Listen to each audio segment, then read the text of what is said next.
Bing, bing, bing, boom, boom, boom, boom, boom. I don't know what that music is just so addictive. Good evening, everyone. It's my second stream back from vacation, and I gotta say, I'm feeling good. I'm feeling good. So I look at that. I got my own notification. Such a beautiful thing here. Look, oh, that's no, don't do that. Don't do that. Okay, ladies and gentlemen, good evening. Thank you for all your patience, and a special thank you to all the channel members. And we want to give a quick shout out to Evil SD, who was first in the chat this evening. So congratulations, Daniel-san. Um, I mean, usually I say you deserve like something, like you deserve like a high five, you deserve like a thumbs up, but I think you deserve maybe a little more, you know? I don't know, guys in the chat, like what do you think? What do you think Evil SD has earned by being first? And maybe we'll come up with a little plan, Jan. And we all know that Kurt 24 is just waiting there. And the moment someone drops and says, I'm first, he's like, were you though? Congratulations on being first. Boop, like right away. We know you were chilling, watching, waiting.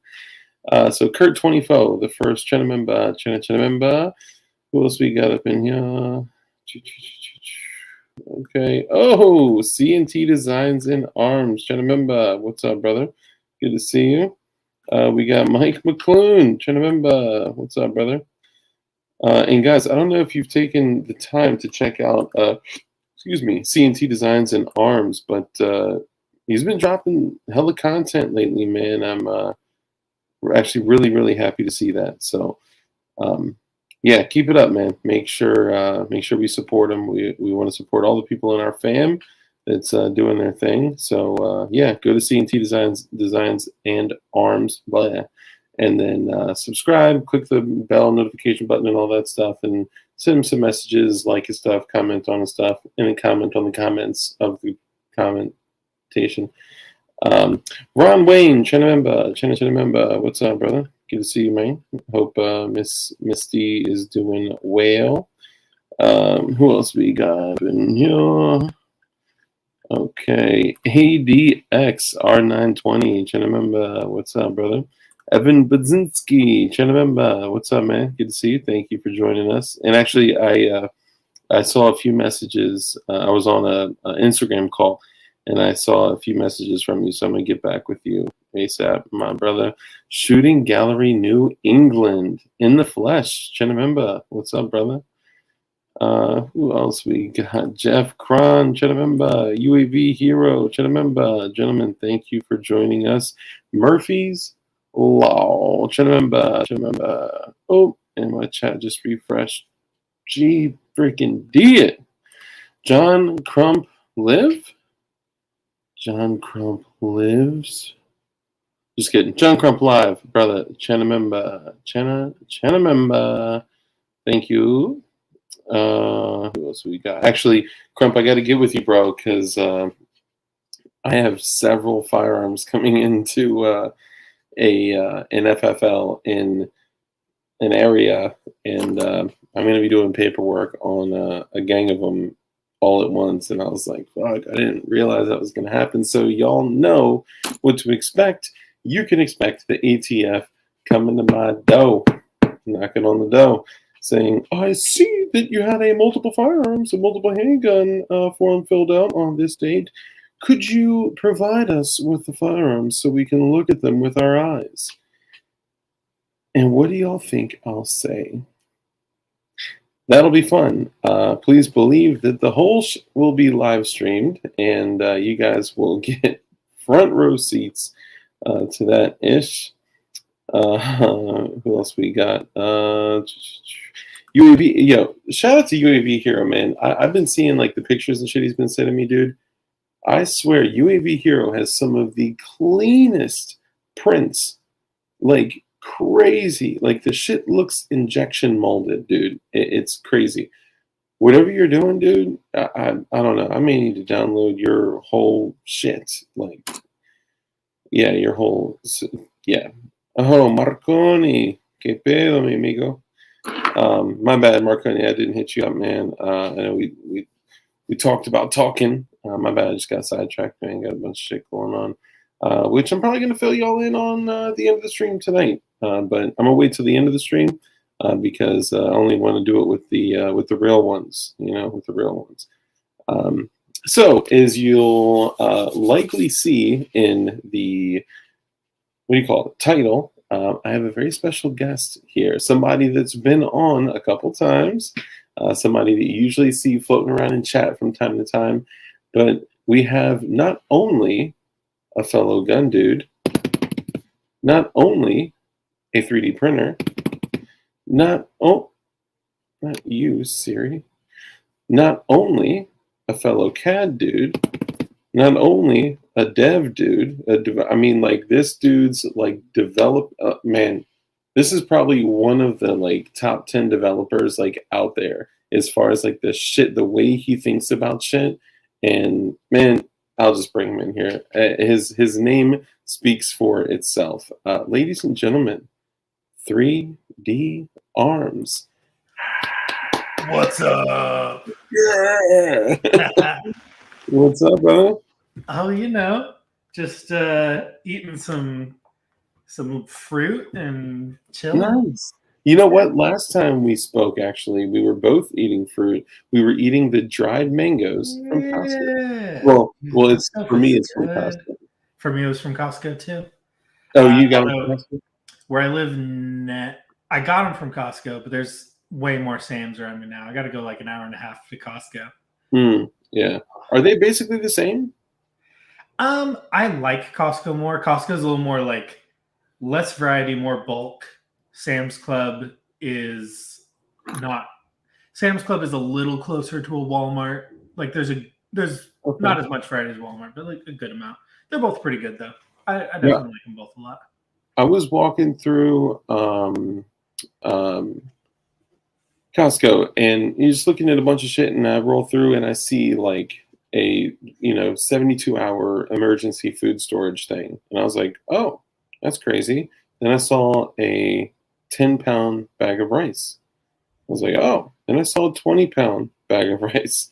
It's like, okay. And I saw a 50-pound bag of rice. Then I saw bags of oats, and I was like, dude, they're starting to get a prepper aisle at Costco. It's sweet. And then I went literally down that one aisle to the other side. You know what I saw? A toilet for sale. Oh, like a composting one?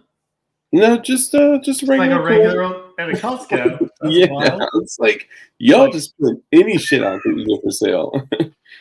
They're yo, Home Depot ain't buying these? Yeah, let's get that.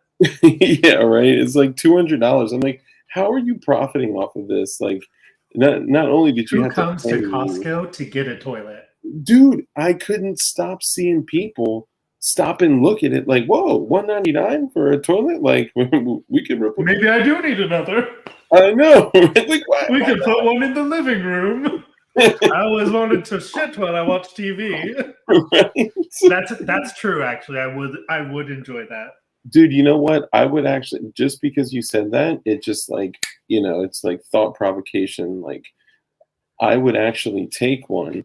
I would take the seat. I would replace it, pad it, and make it just a chair, but put it in the middle of my living room. That'd be pretty cool. Yeah.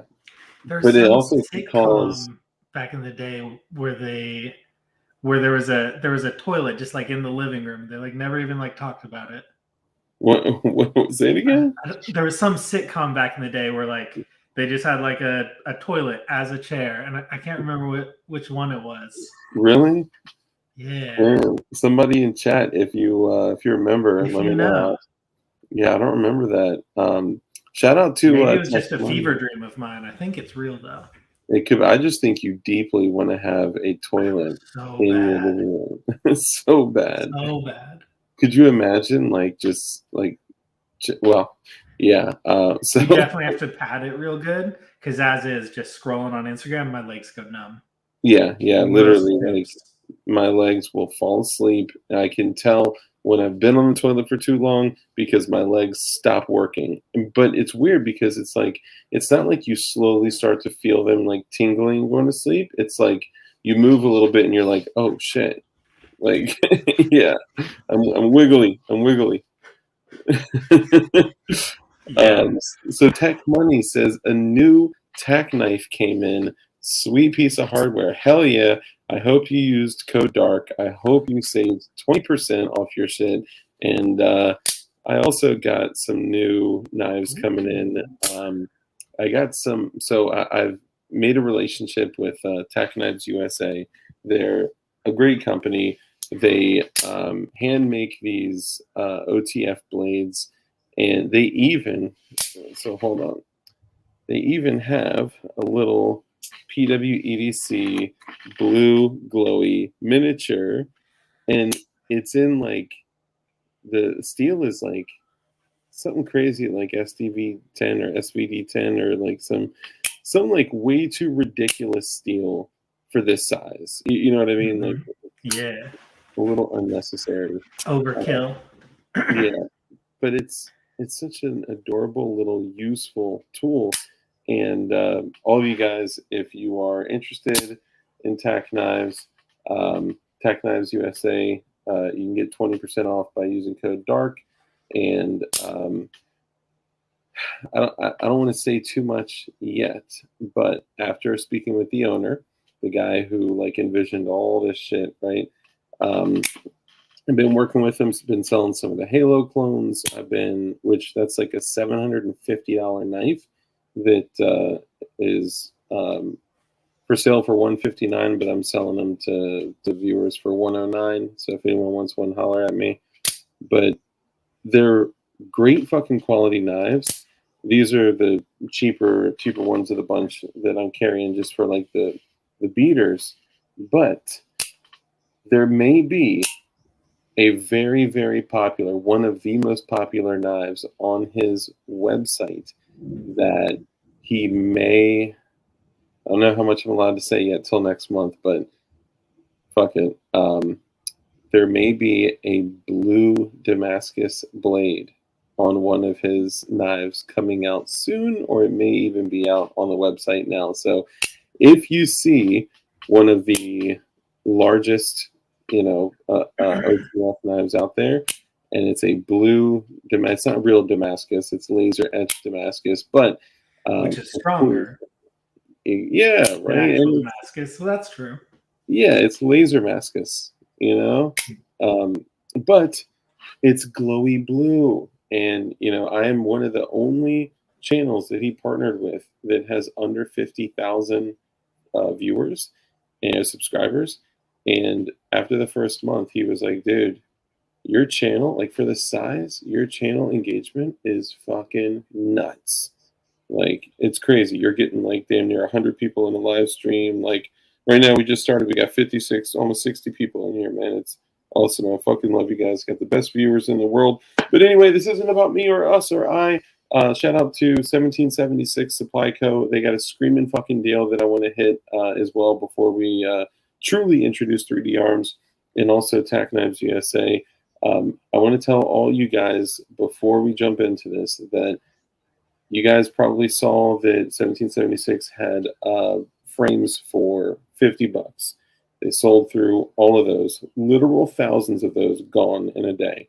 Then they came out with a kit that was a P80 frame, and then a lower parts kit, and then a magwell for 120, which is a screaming fucking deal.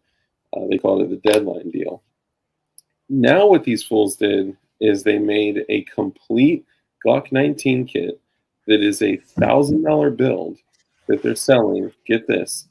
So you have a P80 frame. You have one of their True Shot lower parts kits, which are really great quality.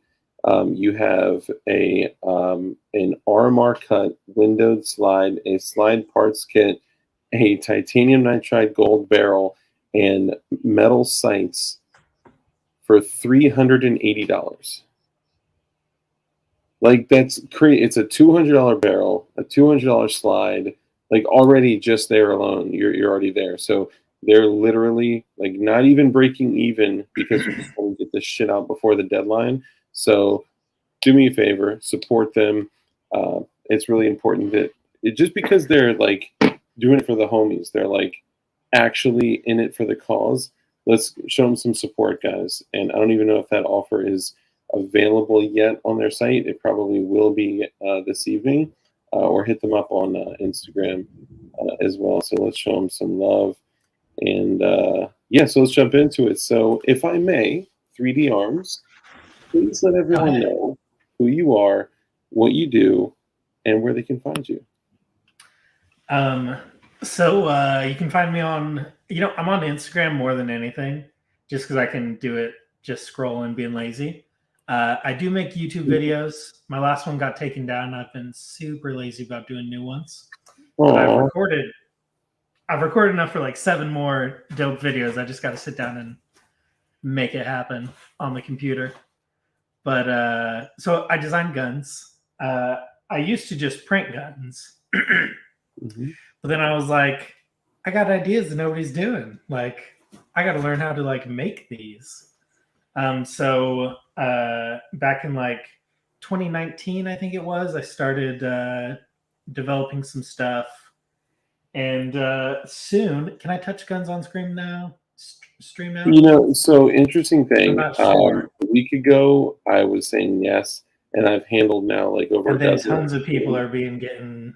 Yeah, like out of nowhere, they're nothing. like hitting people. Actually, one of the guys I just kind of a shout out, Red Dot Riddle, who's in chat now. He did. He was one of the people that I saw doing a live stream cleaning his AR and cleaning his pistol, and he didn't get hit. And I was like, whoa! And then that kind of had me looking at everyone like, you know. I know Donut did on stream one time. Yeah, like usually like, it's not that much of that big of a deal. It seemed like they've changed. I heard that they changed. I heard the algorithm changed, and it may have, right? But he got hit, and I saw this is from like 3 days ago. I saw a notification directly from YouTube that said you were handling a firearm on a live stream. You're not allowed to. So he did a response video, which is hilarious. It's all satirical in nature, but it's him trying to safely and properly unload and clean a firearm on a live stream without touching it.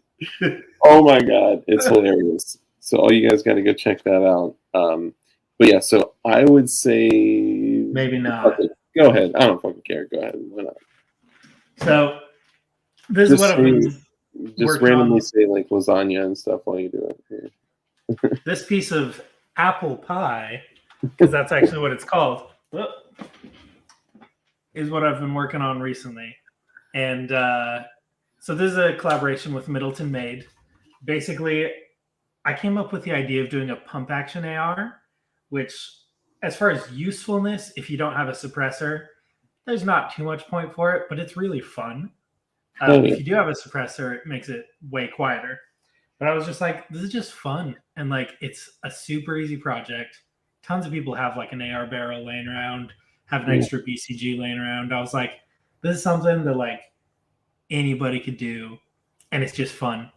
And so I got together with Middleton Made and we made this thing look so cool.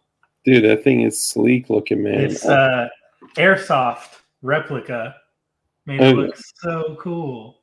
Man, that pump action airsoft replica 5.56. This one's a replica of 4.58 SOCOM, actually. What? Yeah, baby. What?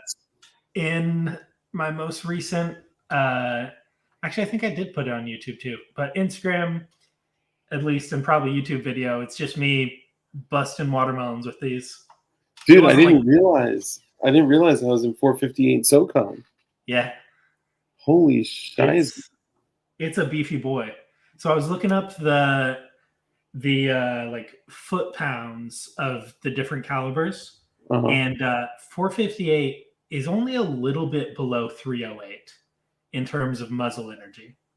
Wow. And so like it's basically saying this is beefy enough to handle almost 308. Pretty sure it could handle 308 too, but you can't put the barrel in here. but Wow. that's coming next. Yeah, I was gonna say that that could definitely be one of the next projects. Speaking of um, delightful things, I love the background, the home screen on your computer, man. That's just what you always have on there, I assume. Well, normally it's an explicit fanfic in the same genre, A deep fake of dark. You know, but I switched it to this. yeah, I could give you a if you wanted, I could give you a new graphic to use as a home screen. Yeah, You baby. see that chem light in the top right hand corner? Uh huh. Oh, So that's the oh, baby.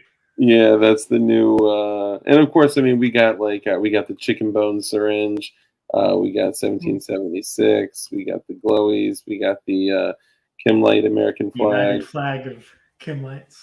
Yeah, yeah. But dude, I was talking to Sport Brand. Sport Brand designs all the shit, man. He designed the original Kim light. He because back then I literally would crack a blue Kim light on stream, Mhm. and he designed all that shit. And he designed the American flag. And I was like, bro, I want a P Hub logo, but I want it to say Dark DLD. He was like, you fucking got DLD. it, man. Yeah, so there's probably going to be a shirt out soon. So. Okay, so let's Sweet. back up a little bit. So Yeah. you, like what you've done to develop that, the amount of work you put into that. Yes, it's a simple system, but the amount of work that you've put into that, people may not know. So kind of describe the system to us. Like, Yeah. how does it work? Why a pump and all that? So, if you want to do a caliber above basically 9 mil, it's really hard to do with direct blowback, at least if you're DIYing it. Like you Yeah, can get an AR, in 10 millimeter direct blowback, but that basically means that if you're going to DIY, it's really hard to DIY a locking system. And so I was like, I need a locking system. And hmm I was like, AR barrels anyone can get. Uh, the carrier, when you fire an AR, has stress only because it's moving. Like yeah, it's going real quick. That cam pin or the cam slots pushing on the cam pin real quick. hmm And so a printed carrier normally wouldn't work. But if you fire the gun, uh, the carrier's done nothing at that point if it's a pump. And then you just pump it. So And hold on. So say that one more time. What's printed? so you Like, see, well, where's my finger? Okay, so this is the carrier. This is plastic. okay, pause. I want all of you to take a moment and appreciate the fact of where we are in August of 2022. It is a printed carrier for the Bolt. Now, of course, what you're saying with like the reciprocation of a semi-auto, the amount of force, Stress on there would be no go. yeah, yeah, that's definitely a no-go. But cheeks, with a pump, you're not getting that. Like you're manually creating that action with your hands like this. Mm-hmm. Uh, And it's something that most of us in the audience are really good at. It's just extremely a familiar with. natural motion. Yeah, I mean, especially I'm not as like good with my left, but you know, You can switch. yeah, switch it You up. could use both if you have quite the firearm. Yeah, if it's too large and black. Okay, sorry. In this Um, case, yeah. yeah, So, but like all guys, of the stress happens right in just the bolt and the barrel. And so it's yeah, fired, and there's the only stress on the printed parts. So when you fire it, so in physics, there's something called conservation of momentum, and that's how recoil works. So it basically means if something moves in one direction, something else has to move in the opposite direction. yeah, So the bolt and the barrel are connected, And so there's no change there. The bullet and some gases are going this way. So the whole barrel is pushing back, but that's it. And so for this to handle the stress, the upper just has to be able to handle the push, the same as the stock handles the push. And so if you can design a 3D printed stock that can handle that amount of push, not a problem. And we already know people have done stocks in, rifle calibers. Yeah, for sure. And so it was something that once I sat down and looked at it, I was like, physics-wise, this is totally possible. Yeah. Like, my restrictions are not that big. So, BBC videos, big black carbine.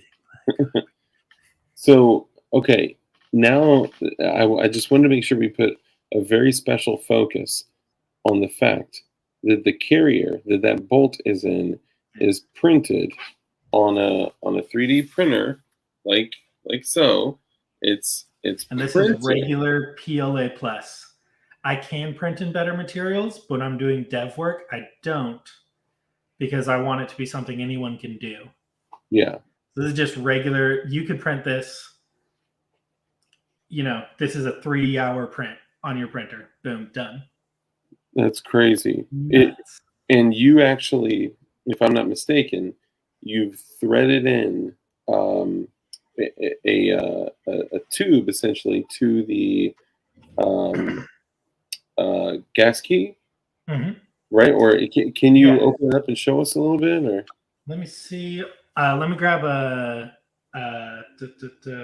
I probably have another one that's out. Yeah, and you don't have to too. You could explain it as well, and I may even be able to pull up, like, if you want, like, pictures and stuff like that. Actually, here, I can open up Fusion and just show you guys in the CAD. Yes. Hell yeah. That would be easy. Dude, and I gotta say, I love the sound of that PLA Plus scratching against each other when you rack that shit. And it's just like, like, man, that thing is a beauty. Now, from like a functionality standpoint, because a lot of people say, like, well, why would you, make a pump AR? Like, obviously, if you were going into like, battle, like, it may not be. Yeah, probably not. Yeah. But maybe, right? Like, depending on the situation, I may grab a bolt gun or something like that. But either way, something like this, like you mentioned, if you have a can, if you got a suppressor, if you were to run like an 8 or 9 inch 300 blackout with a can on it, that shit is quiet as hell already with subsonics. If you have no action, yeah, if the action of the firearm cycling is like totally eliminated, you're looking at like a movie quiet suppressed setup, right? Like, that's like dumb quiet. So here, let me see if I can share my screen. Yep. Okay, I'm gonna move it over here. Okay, I trust you guys can see this. It's actually covering the camera for me. You guys can see what I'm seeing, right? Yep. Okay, so here we have the whole bad boy. I'm just gonna make the upper receiver disappear. Oh. So, and just to hit on something real quick, the upper is completely printed. Upper barrel nut, all that. So the only metal pieces are, so you can see how there's these threaded rods right here. These are literally just from Home Depot. This is 8-32 threaded rod. So it's real skinny stuff. Yeah.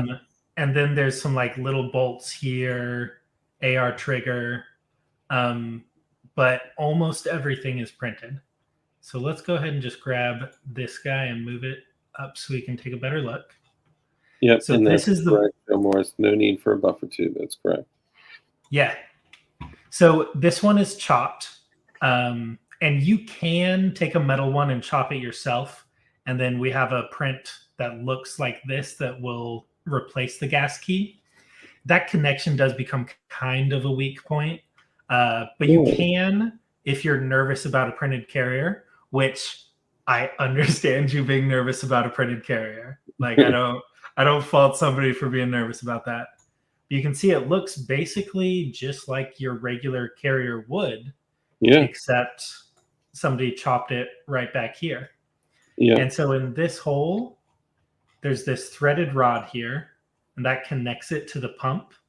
And so when you move the pump, it moves the bolt carrier. So this is basically a fixed charging handle. And it's fixed, which, because this isn't semi-auto, totally fine. Yeah. And this spring right here, this is a Glock recoil spring. So a Glock 17. You just take it out of the little captured housing. And so this makes so your pump will go back forwards. You don't have to have it, but it feels real nice. And this is actually P80 Ralph thought of that. Okay, so, dude. Kudos to him. Yeah, hell yeah. Kudos. And the DIY aspect, like, I love the DIY aspect of this for the fact that, like, literally, like, you need nothing aside from, some basic AR components for the lower, some bolts, and the threaded rod, which you can get barely any hand tools. Yeah. The first one I did, I cut these rods with a hand file because I was like moving and I just like I have a ton of tools, but they were in boxes and I didn't know where. So I just cut my rods with a hand file, and it only took me like 5-10 minutes. Dude. And so that's less time than a P80. Yeah, seriously. And then the Glock recoil spring, like, that's nuts, bro. That's incredible. And I do want to give a quick shout out to FDSS for the best comment of the night. It says, so shout out. Sorry. Okay. So one person. Yeah, I know, right? One person I was talking to came up with an idea for how to make so this doesn't make that noise.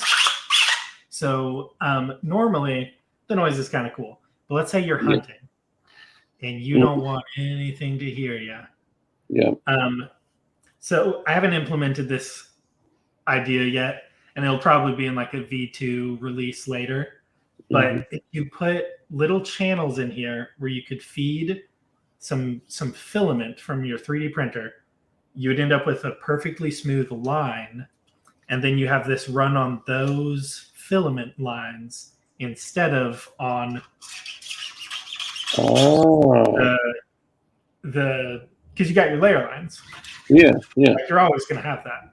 Yeah. I forget who it was who came up with that idea, or I'd let you know. But somebody on Instagram DM'd it to me, and I was like, bro, that's a good idea.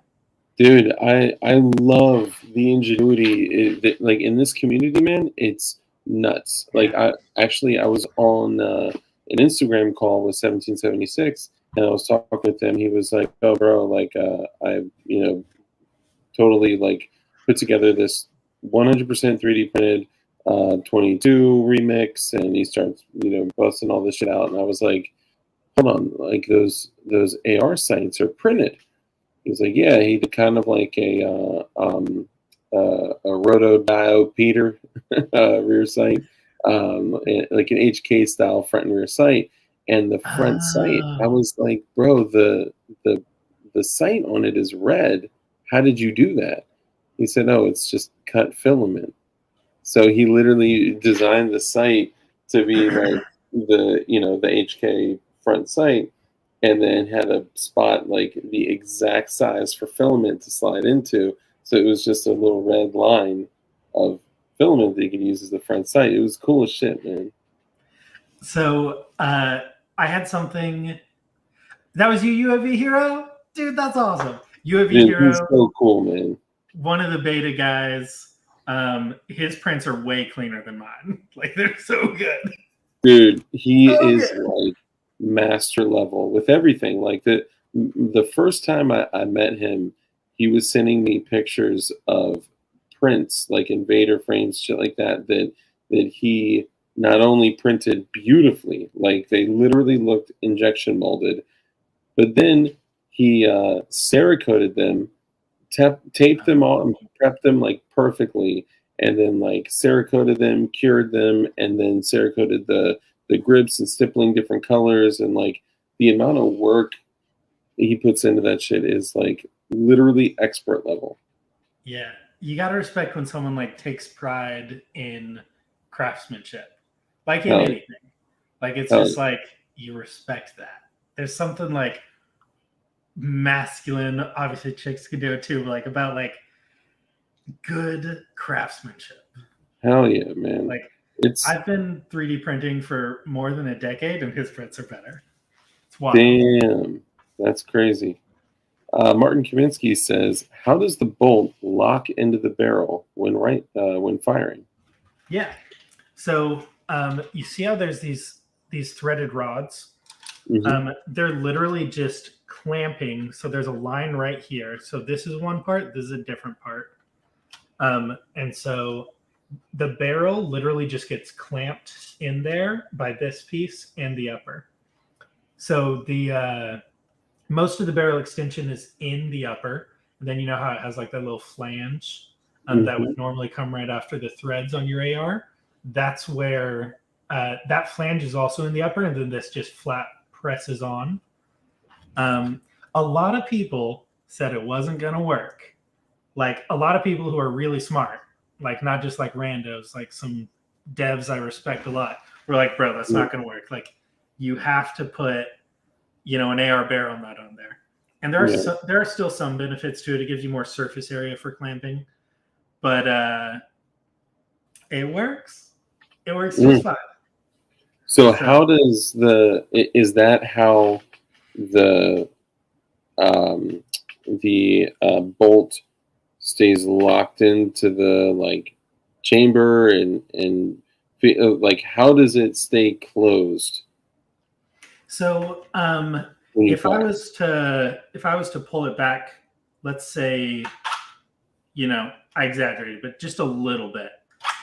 What happens with an AR is when it's coming into battery, initially your lugs are going to match up like teeth, and so it matches up, and then as you slide forwards more, those lugs rotate, and the lugs get fully rotated, and you still have another like 3 millimeters to go. And then you'll go those last 3 millimeters, and now things are closed enough to where the firing pin can reach. The firing pin only protrudes about 0.7 millimeters.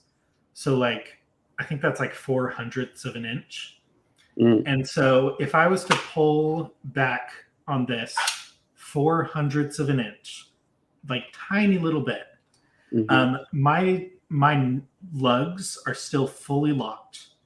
But if I pulled the trigger, the firing pin literally just couldn't reach the primer. And so if it did go off, it'd be safe, but it can't go off. And so you have to pull back another couple millimeters, so like multiple times that. And then the bolts unlock. But now my firing pin is so far away that like it couldn't reach before, it way can't reach now. And so that's how it prevents out of battery detonations. It's the same reason how, like, let's say with your regular AR, let's say it's super dirty. It doesn't go all the way into battery, which happens sometimes because who likes to clean their guns? So if your gun doesn't go all the way into battery, what happens if you pull the trigger? Well, you get an out of battery detonation and your shit explodes. Nothing happens, actually. So that's true, because if it would, I mean, it's like 1 in a million to actually achieve an out of battery detonation in an AR. It's possible, but highly unlikely. It's not close enough to.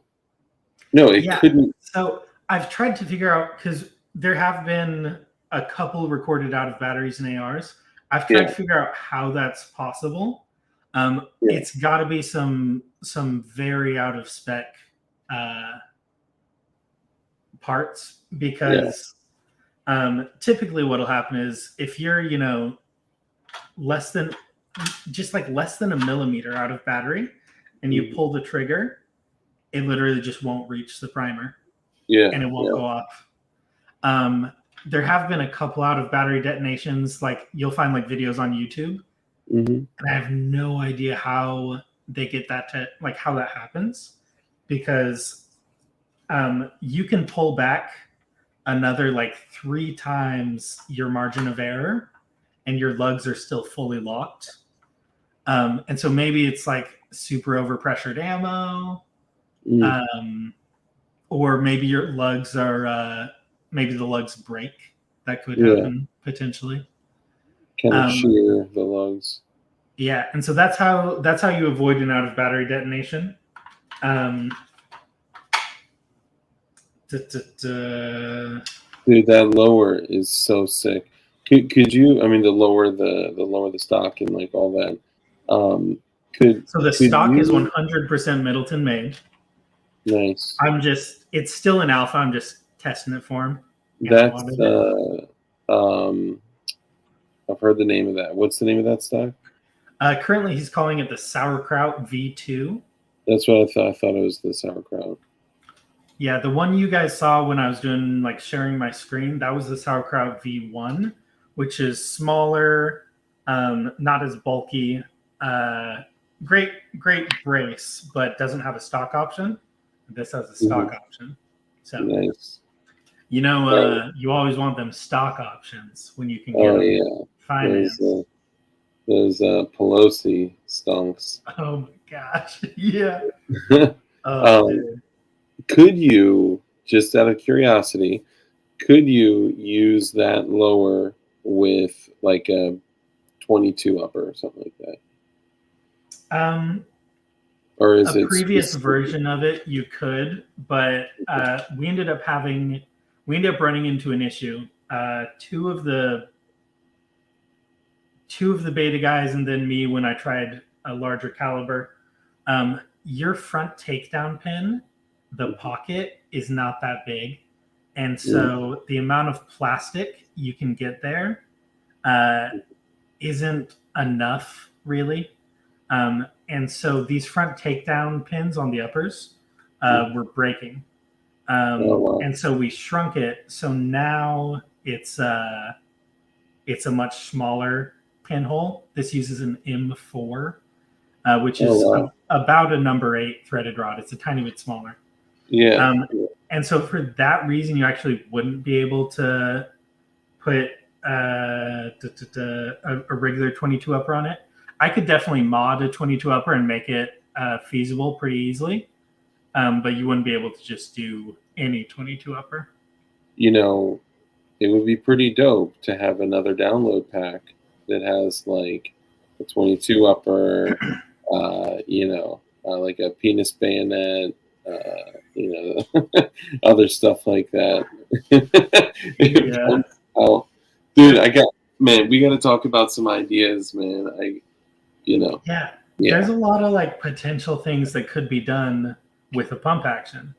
It gets rid of a lot of the barriers you have with 3D printing and a semi-auto. So so Invader Zip right now, he's working on a printed upper for semi-auto, 5.56 and other calibers. Yeah. And what's his name?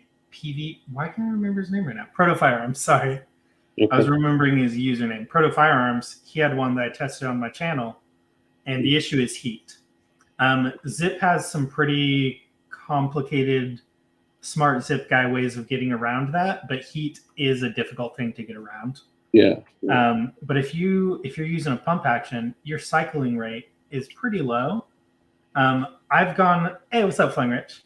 I've gone and done, firing as fast as is comfortable for, I think longest string I did was maybe 200 rounds. And I did take breaks in there just because it was just me and some friends shooting it. I wasn't like trying to do anything, and it was fun. And it still held up after about 200 rounds. Like it was getting warm, and I was starting to be like, oh, okay, we should maybe. But like because your cyclic rate is so much lower, the heat has more of a chance to dissipate, which is pretty nice. Yeah. I mean, that's a game changer. Like the difference between like a machine gun, a semi-auto, and something like that, like a pump action. It's crazy. You know, it's so I could see after a while that 200 round mark, maybe that. Like you could, if you were trying to, you could get it hot enough to fail. Yeah. But you like that would have to be your goal.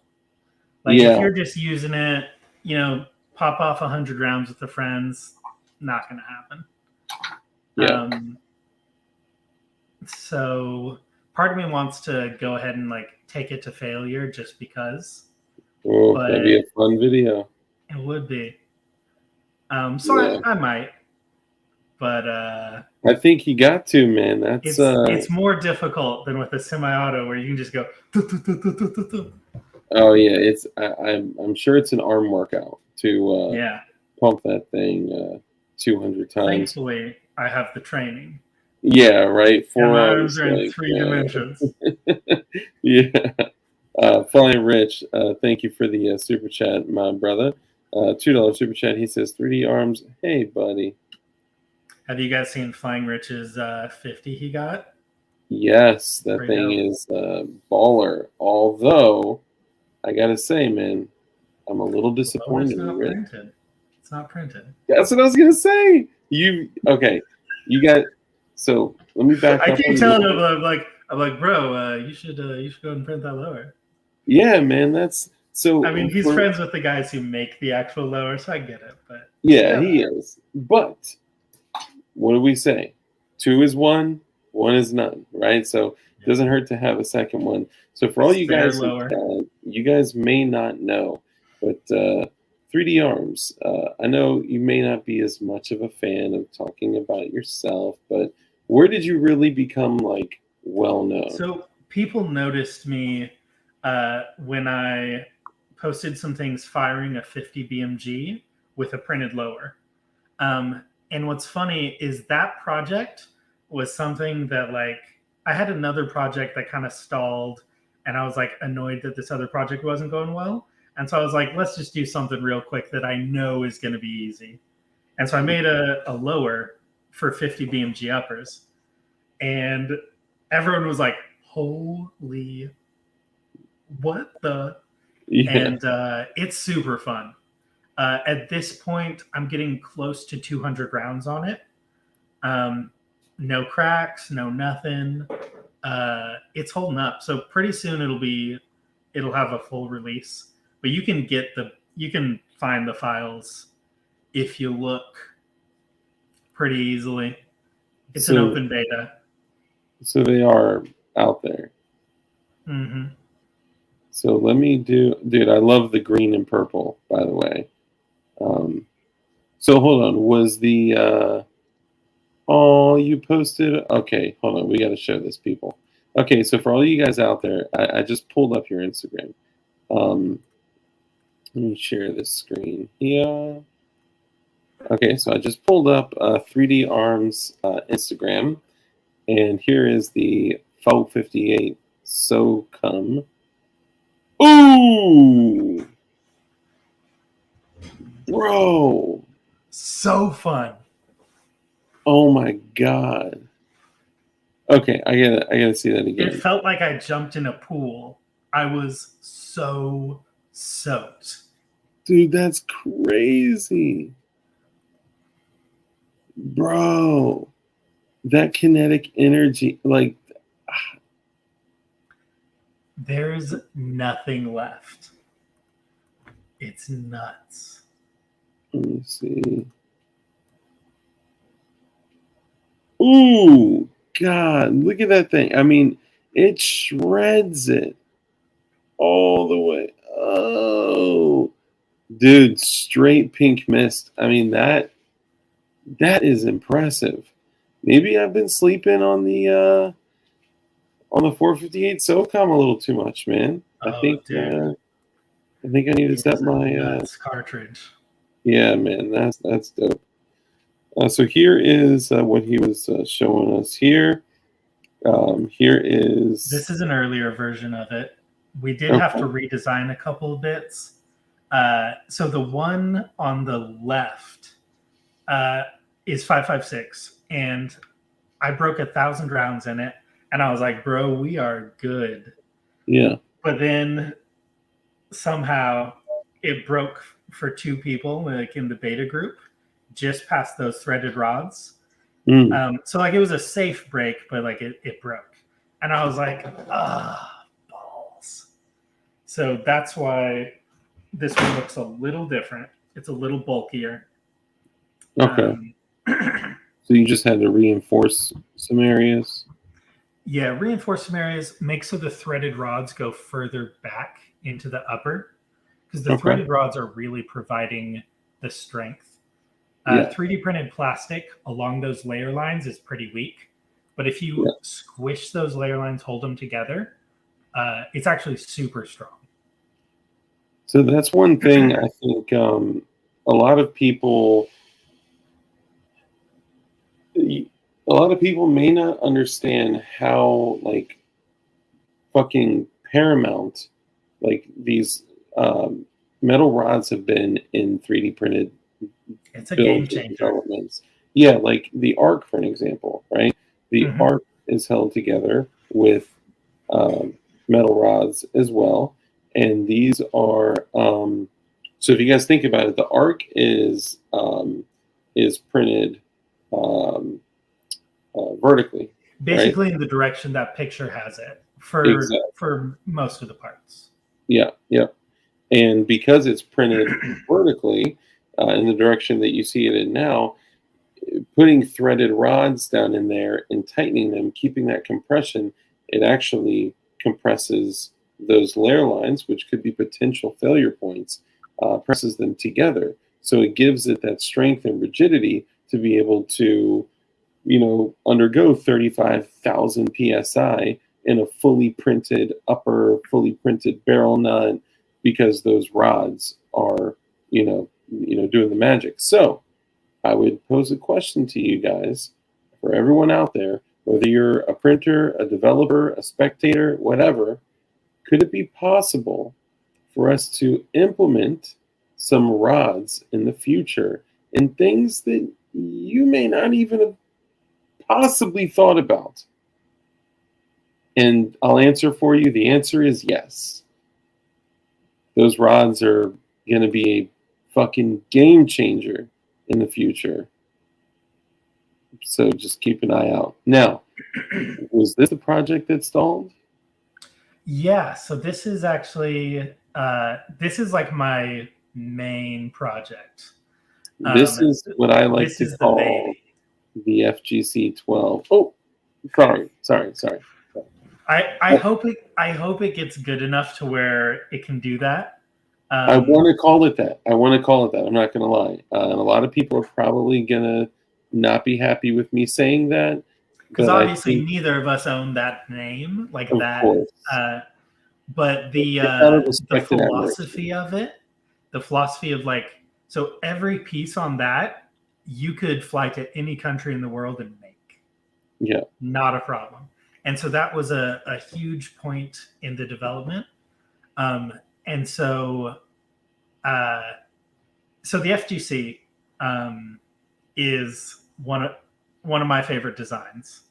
Okay. Anything that kills gun control, anything that not only, so like all printed guns do to some degree, but a printed gun that uses no gun parts does so on a whole nother level, where it just makes so governments can't take the right of self-defense from people.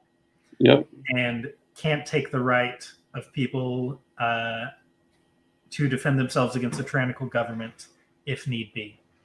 And so designing a gun that government can't stop. Like, what are they going to do? Stop pipes? Not put pipes in walls? Yeah. What are they going to do? Not put, threaded rods in hardware stores? Like, doing something that they can't stop is like, that's special. Hold on. There is an airsoft FGC 6? Yeah. What? Yeah. What? I assume the 68 has something to do with the dimension of airsoft pellets. It's full auto. It's pretty cool looking. I haven't done one, but I've seen like a lot of pictures of it and videos. I didn't know it was released, but yeah, some dude not long after the FGC one was released was just like, "Hey, I'm gonna make an airsoft one," and I was like, "Yeah, bro, do it. Like, it'll get more people interested in this and like seeing it." You know? Yeah. I haven't followed the project too closely. Oh, 6.8 is the paintball gun. Okay, because there's an airsoft one too, isn't there? Yeah. So they say, okay, so I an didn't know there was a airsoft, paintball one. Actually, I didn't know that at all. so paintball is 68 caliber. An airsoft is a 6 millimeter, which is a 22 size. So I think that's why it's called FGC 68 and FGC 6. Okay. So these are, I'm sorry, I misunderstood. So these are like STL files. So you can Um, build your own airsoft, or did a yeah. company pick this up? No, it would be a DIY airsoft gun. And What? I don't know much about the paintball gun one. But I'm pretty sure it follows the same design, or else they wouldn't call it an FGC. Yeah, Um, yeah, but yeah, it just I think the goal is to have it look like an FGC 9, yeah. function as an airsoft or paintball gun, and it's pretty cool. You know, I Right. kind if I had the time, I would make one. Um, there are other priorities, but like it's really cool. And like if you're a dude who plays airsoft and has a 3D printer, go for it. And then Dude, that like it's a great would be awesome. conversation starter with your friends. They're like, "Oh, what is it?" It's like, "Oh, it's a I made it myself, but it's a replica of the Yeah, FGC 9." dude, And you get that's to tell your homies and randos who you meet at the airsoft park about the yeah, FGC 9. yeah. That's like the warmest introduction to 3D printing, especially like so. I've And seen it's a lot something of like they already like because they're at an yeah, airsoft park with you. yeah, right. And like it's somebody said Jeff Brown said airsoft. No, this is actually airsoft. I mean, if you think about it, like you see videos all the time of people that have like homemade airsoft guns, like homemade long range guns with like PCP tanks and shit like that. People in that world, a lot of people don't just want to buy their shit and they want to build it just like we do in the firearms community. So I think it's probably the warmest intro that we could give to people to 3D printing that are already in the world. They appreciate guns if they're shooting airsoft, most likely. They appreciate training. They could be gun guys that are just there running airsoft drills for training. And I think like there's such a vast difference between somebody that just goes to the store when they want to buy a new gun, right? We've all been there, versus the guy that's like, how can I build this sub gun using zero gun parts and make like a DIY project? And it's just something just so beautiful about that. So anything that introduces people to the community, I am 100% on board for. Yeah, the more people who realize that like 3D printed guns aren't the one shot liberator that might blow up in your hands. I had one blow up in my hands one time. Yeah, And now they're actually like legitimate, like functional firearms. yeah, Uh, Having people realize that some people are going to react badly. You know, a lot of my friends are not gun people. They're just people I've met in other ways. And some of hmm, them hate guns. And they're yeah, very uncomfortable with what I do. yeah, But like they know I'm a peaceful person. Like I'm not in any way violent. And so it kind of creates this cognitive dissonance for them because they're like, oh, I hate guns. Gun people are bad people. But it's like, I know this dude, 3D arms. I'm like, he's a nice guy. I'm like, he's so into guns. And so, like, if you can be that positive influence, and honestly, I don't know how many minds I've even changed, but at least it like shows them that like you're if you're like you don't have to be a psychopath to have a different belief than this person does, you know? Yeah. And Because I've a lot of always yeah, always been of the belief like adults can sit there and disagree and be like, you know what? We have different opinions. We disagree. And I still love you. I still care about you. I still, I just had this conversation with someone else earlier this evening. Like people that are like, there's so much diversity in our world. Like, well, there's so much divisiveness in our world nowadays. And if most of us could just sit back and say, you know what, we have different beliefs, we have different outlooks, different ideals, and it's okay. I still love you as a person, and just move past that. Like the world would be so much better. But the beauty of this is so similar to what you said. I can't tell you how many times, like, I meet people, build a relationship with them, and I'm the guy that holds the door open for them, that buys them lunch, that, pets their puppies and watches their kid and like all this shit. And then I'm like, oh yeah, I gotta run. I have a stream. I build guns, and they're like, oh, you build guns? Like, but no, but you're you're that guy. yeah, but you were just so nice and so kind and so thoughtful. You water my lawn when I'm not home. Like, Mhm. and I think that that's what we need to break through that cultural separation of people that Viewing have other people as the enemy. yes, bingo, because they can say I have, albeit an anecdotal experience, but I have a personal experience with somebody that is well. Everyone here, listen. How do I end every single stream? Right? Someone that's kind, someone that's caring, compassionate. They contribute. But they're gun people. I thought they were supposed to be, racist, homophobic, blah blah blah, and Hate the Jews. yeah, right. Like, and that's only we only hate Zionists. Just kidding, just kidding. But hey, speaking of which, Crypto Pirate, thank you for the Cash App. I appreciate you. Um, it's I gotta say it. He said it. Um, Crypto Pirate sent you $10, bypassing the New World Order. Only New Lucky World too. Order started with a J.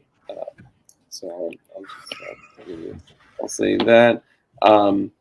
MA360, what's up, brother? Good to see you. Bending Ballistics, what up?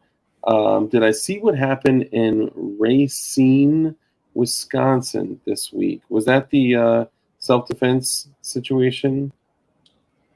I'm not sure. Are you familiar with that? I'm not. I think I saw something. I think I saw like a headline, but I nothing. Yeah. I can't think of anything right offhand. I grew up with paintball. It was expensive and painful. Yes, it is. Airsoft is cheap and weak. It sounds fun. Now it's Orbeez. What is next? Pillow fights? Oh, dude. I went airsofting with one of my good friends like a month ago, and I still have some marks. Dude, it's brutal, man. I got shot in the I head. bled. Shot directly in the head at a downward angle, and this was on a company outing. We went together, and it was supposed to be like the underpowered paintballs. Man, that shit still hurt so fucking bad. It was crazy. And I Yeah. mean, I tagged some people up that were pretty damn good. I'm just saying. They underestimate the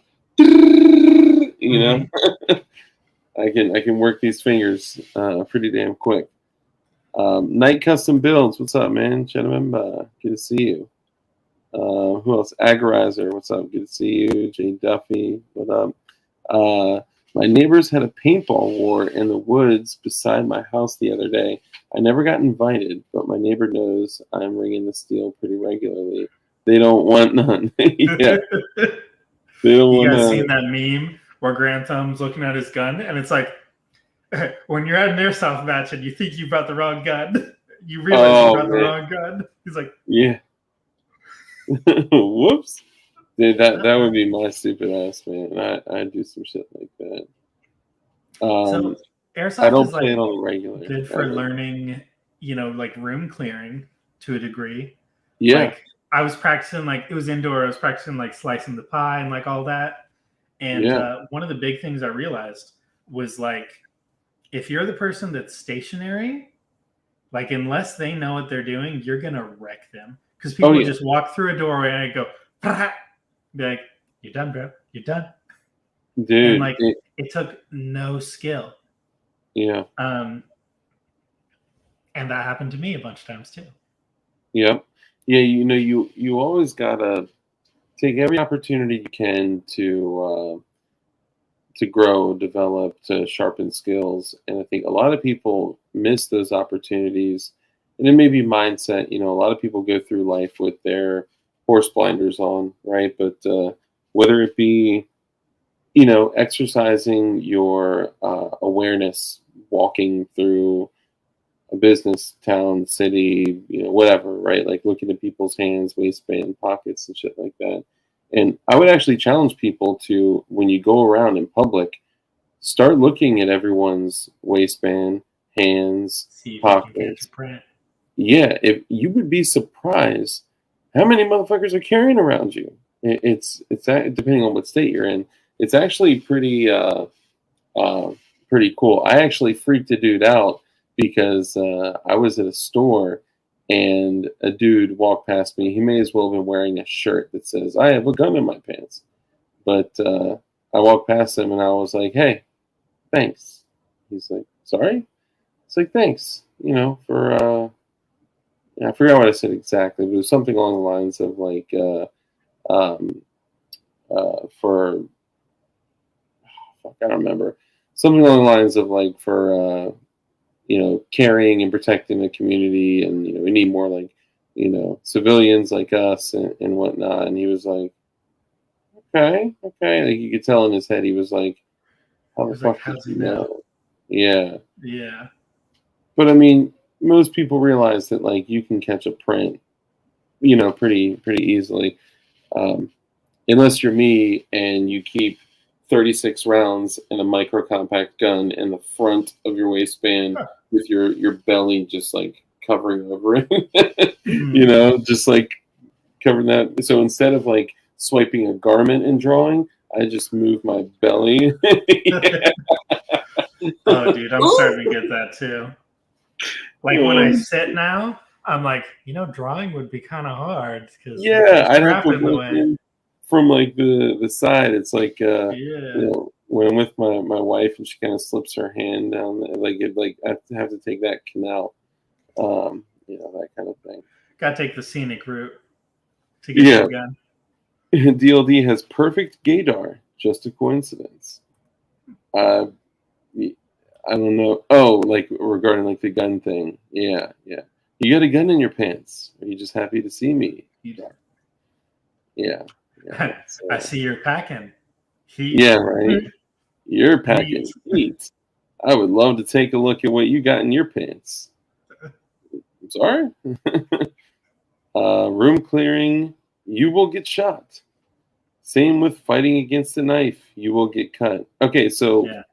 on that note, typically yes, always no. I had somebody charging me with a knife, and so here's what I mean: like taking every opportunity to train, taking every opportunity to practice, taking every opportunity that you can to grow, like your mind and like the way you think, and just the way that we look at everything should be like constantly evaluated. And I was in a situation, this is prior to a lot of the training that I've had over the past 10 or so years, um, where I had a guy at a party out in a parking lot. I've told the story a few times, but a guy charging me with a kitchen knife. And he wasn't showing me the knife.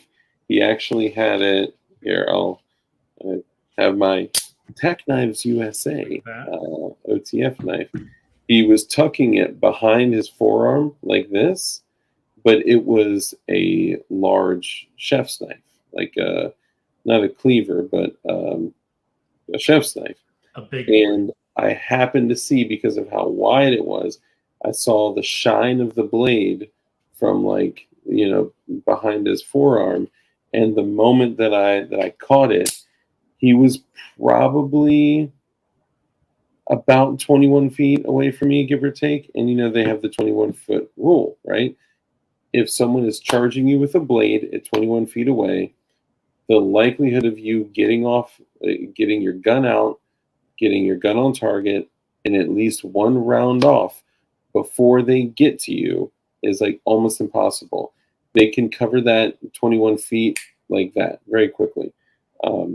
It may have been the speed that he was going. It may, I don't know exactly what it was, but I've been training and practicing every opportunity that I get to get a sub 2-second draw to first shot. And I got very lucky. Maybe, like I said, it was his speed. Maybe it was my speed. Maybe it was both. I don't know. But this is back when I carried a 40 cal. Shut up, too many choices. Don't say anything. I despise it now. And I was able to walk away without a shot fired. I almost shot him in the face because he was so drunk he didn't realize. Like, when someone's got a gun trained on you, they're looking at, like, with a Glock, you got like this much fucking space. Yeah, that's it. That's it. That's all you got. For all he knew, I was like, you better stop it, Sonny. Like, he had no idea until, I was screaming. Yeah, right? Like, that's all you get. And it doesn't look like much, especially if it's dark. Yeah, and it was outside. It was dark. It was in a parking lot. Street lights were probably not favoring me there, And oh, you fucking asshole. 40 Smith & Wesson for the win. Save Dark's life. Just saying. Okay, just so you guys know, 40 S&W stands for 40 short and weak. Moving along. There's nothing wrong with carrying less than lethal. I know, right? That's what, when Brandon Herrera came on, I was like, oh, aside from your... That's what I got the joke from. Did you really? No shit? Oh, yes. Yeah, it is. I've been wanting to use that on you, like, ever since I saw that. I was like, oh, dude, if he brings up the 40, it's on. Dude, I swear, when I like thought up that joke, I was like, if I ever get Brandon Herrera to come on my show, I am so going to use that. It's like, other than your Makarov, do you carry any other less than lethal? And he was like, oh, fuck you. It's like, bazinga. Oh, yeah, man. That was awesome. But yeah, so 40 cal saved my life, but it could have been a fucking Cricket 22, and that shit could have been an airsoft gun with a tip painted. Yeah, right. I was literally screaming, "Stop! I will fucking shoot you in the fucking face. I will fucking kill you. Stop!" Like, and I didn't want to shoot the guy. Like, I still to this day have no desire to shoot or harm anybody if you at wanted all. to, you could have. Yes, and funny story about that. Afterwards, so I'm walking away. I'm trying to retain my pistol because people are coming out of the apartment, down the steps into the breezeway where this all happened, because I am screaming full volume. Like, I could not physically have yelled any louder. And I'm like, get the fuck down, get the fuck on the ground, like, da-da-da. And he, at the last second, literally before I shot him, he stopped. He realized what the fuck was going on. Maybe it was because I said, I'm going to shoot you in the fucking face. And then he stopped, dropped the knife, got down on the ground, and was crying and yelling and probably peed a little bit. And I heard and saw the door open, and all these people started coming downstairs. So I start like backing away like this, and all they see is a guy with a fucking gun and a dude on the ground. And like people are like, "Whoa, what's going on? What are you doing?" So I'm like, okay, my car's right there. They're gonna get my plates, right? There's gonna be a call that is like, there's a guy with a gun. You want to be the one who makes that call.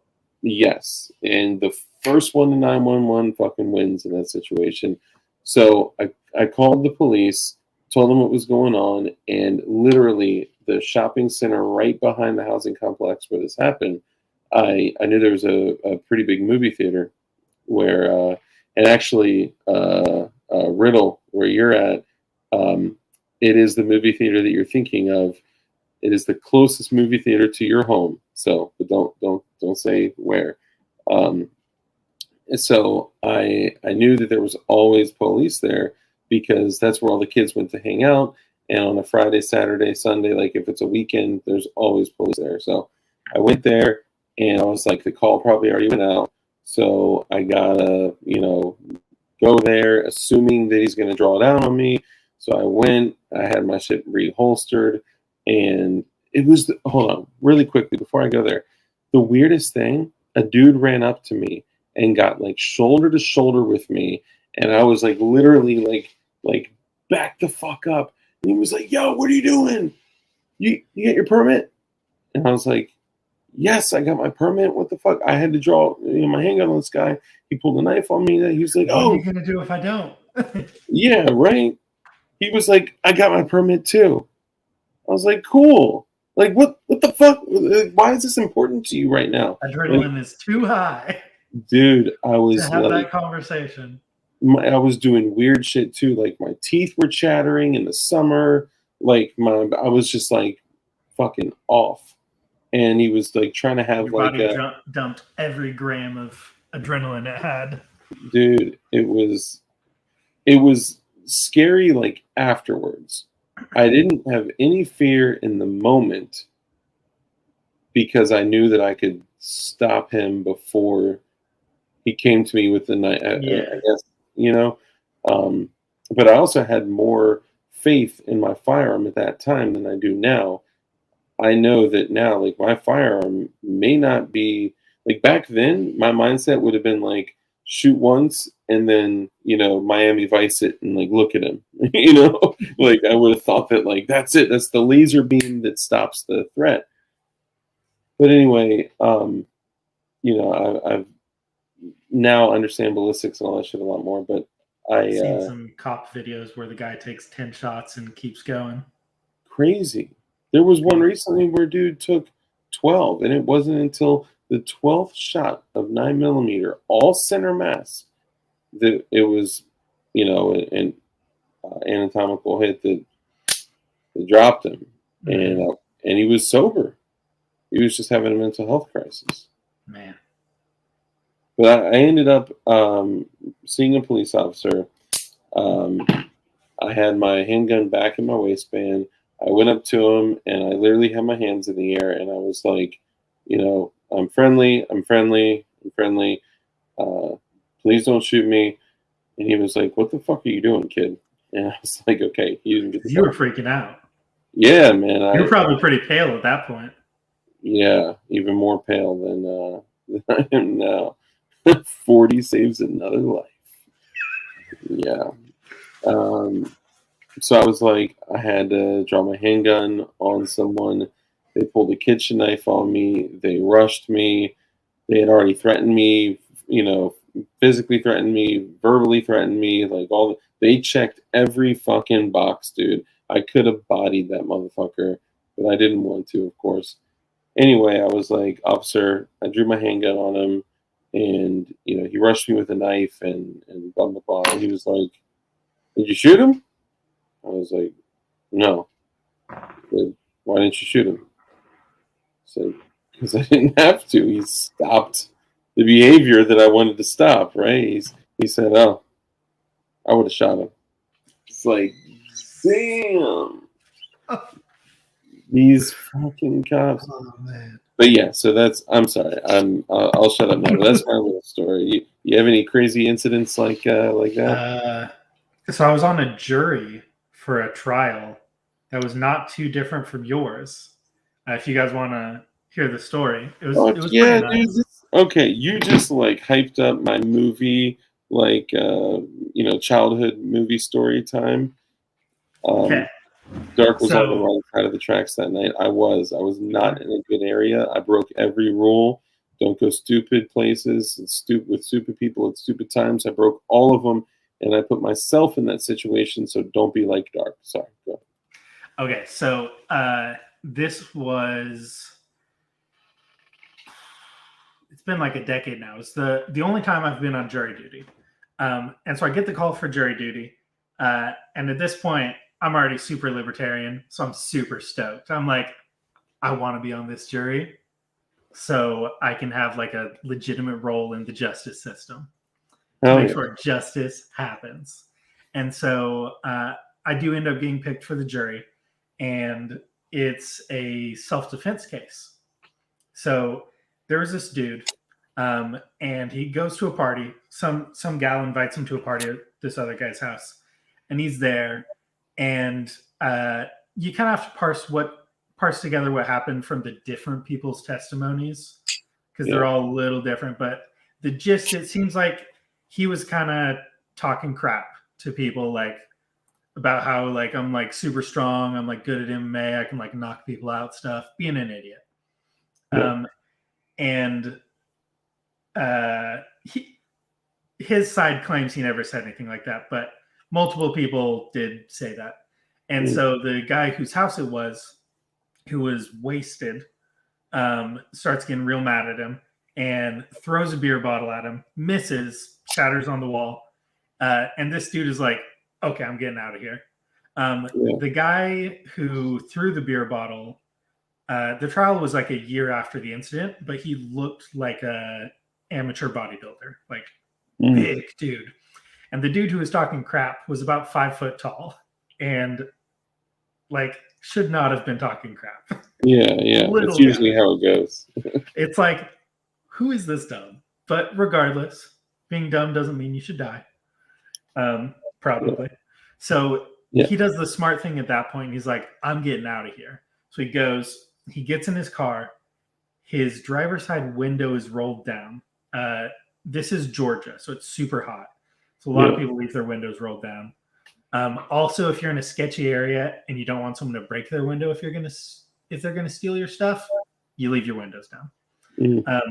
And so he's driving away, and he doesn't know that the guy followed him. The guy jumps in his car, grabs the back of his headrest with one hand, and is just pummeling him with the other. Gets a bunch of hits on him. So he's trying to drive away, and he's just getting like wailed on. That's great leverage. Yeah. Oh, yeah. So good. And like huge dude, little dude. He gets the gun out of his center console and puts like 2 rounds. Terrible aim. They both go into the guy's leg, which I'm not even totally sure how he did that. He must have done like 2 rounds into the guy's leg. The guy ends up letting go and he drives off. So that's what happened. And I'm like, okay, to me, this is like super clear-cut self-defense. He was literally driving away, trying to get away from a potential fight. Granted, he may have said, debatable, but he may have said some dumb stuff to piss people off. But regardless, he's in his car leaving. Yeah. When we started jury deliberations, I forget how many of us are there, but it's like 10 or so, something like that, maybe 12. Every single person other than me, it's like we just started talking like, so like what are you guys feeling? Like, how are you guys leaning? Every single person other than me was like, I think we should convict him. And I was like, no. Did you like? There is no way. Thing is, it has to be unanimous, and it was just like 2 hours or so of deliberation. But I made it very clear it was either going to be a mistrial or he was going to be innocent. I was like, there is no way in hell I'm putting this guy in jail. Like, he was an idiot, but he was driving away. He was doing his best to not be part of this fight. Now, the other side of it, though, so my question would be, in that moment, so there's a couple things. There's him fleeing, leaving, not wanting to participate in the fight, him trying to get away without an issue. That's, notable. It's Good on valid. him. Yeah. Yeah, definitely good on him. Um, but in that moment, there's also like there's the area that you venture into of like being Was it stupid, a and then grievous, like, yeah. there's forfeiting your right to live, right? Like if you go in Mhm. and you like rob a place, like if Yeah. you, Armed robbery, someone drops you, you know, you're asking for it. fair game, right? Like, did you do something If you worthy of cause you someone being to fear for their life and you get Yeah, taken down, even if yeah, their life wasn't actually in danger, but you give yeah, a reasonable person would think my life might be in danger and they get taken down, 100%.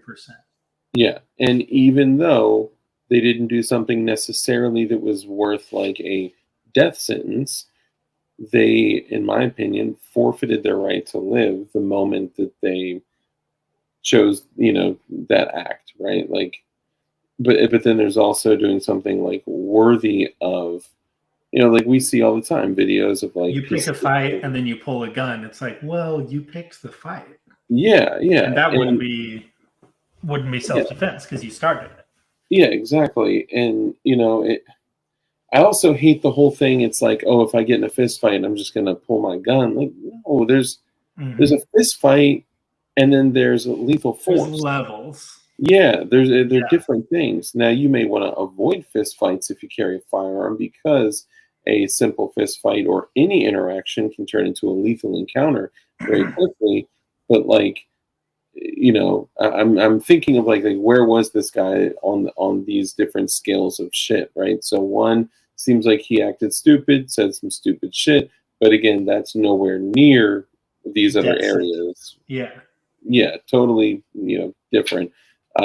He's just stupid, right? And then two, in the moment, okay, you're driving, um, you're getting punched in the face by somebody bigger than you, stronger than you, who has, an advantage on you. But were you in fear Yeah. of death Was or it imminent? or You know, serious bodily harm? Yeah. yeah. Like, did it cross into that level? He claimed, and this is just his word, but he claimed he was starting to black out While he was driving a car. while he was driving a car. And those were some things we discussed a little bit. Although honestly, most people on that jury didn't care about like any of like the details. It was just, oh, he shot a guy. He's guilty. Why did he have a Yeah. gun? He shouldn't have had a gun. And I was God. like, guys, he's not being charged with having a gun. Like, that's not the crime we're here to deliberate. So many of them wanted to keep going back to that. But like, I feel like should convict him because he had a gun. And I was like, he's not charged with that. So he didn't break Jesus. that law.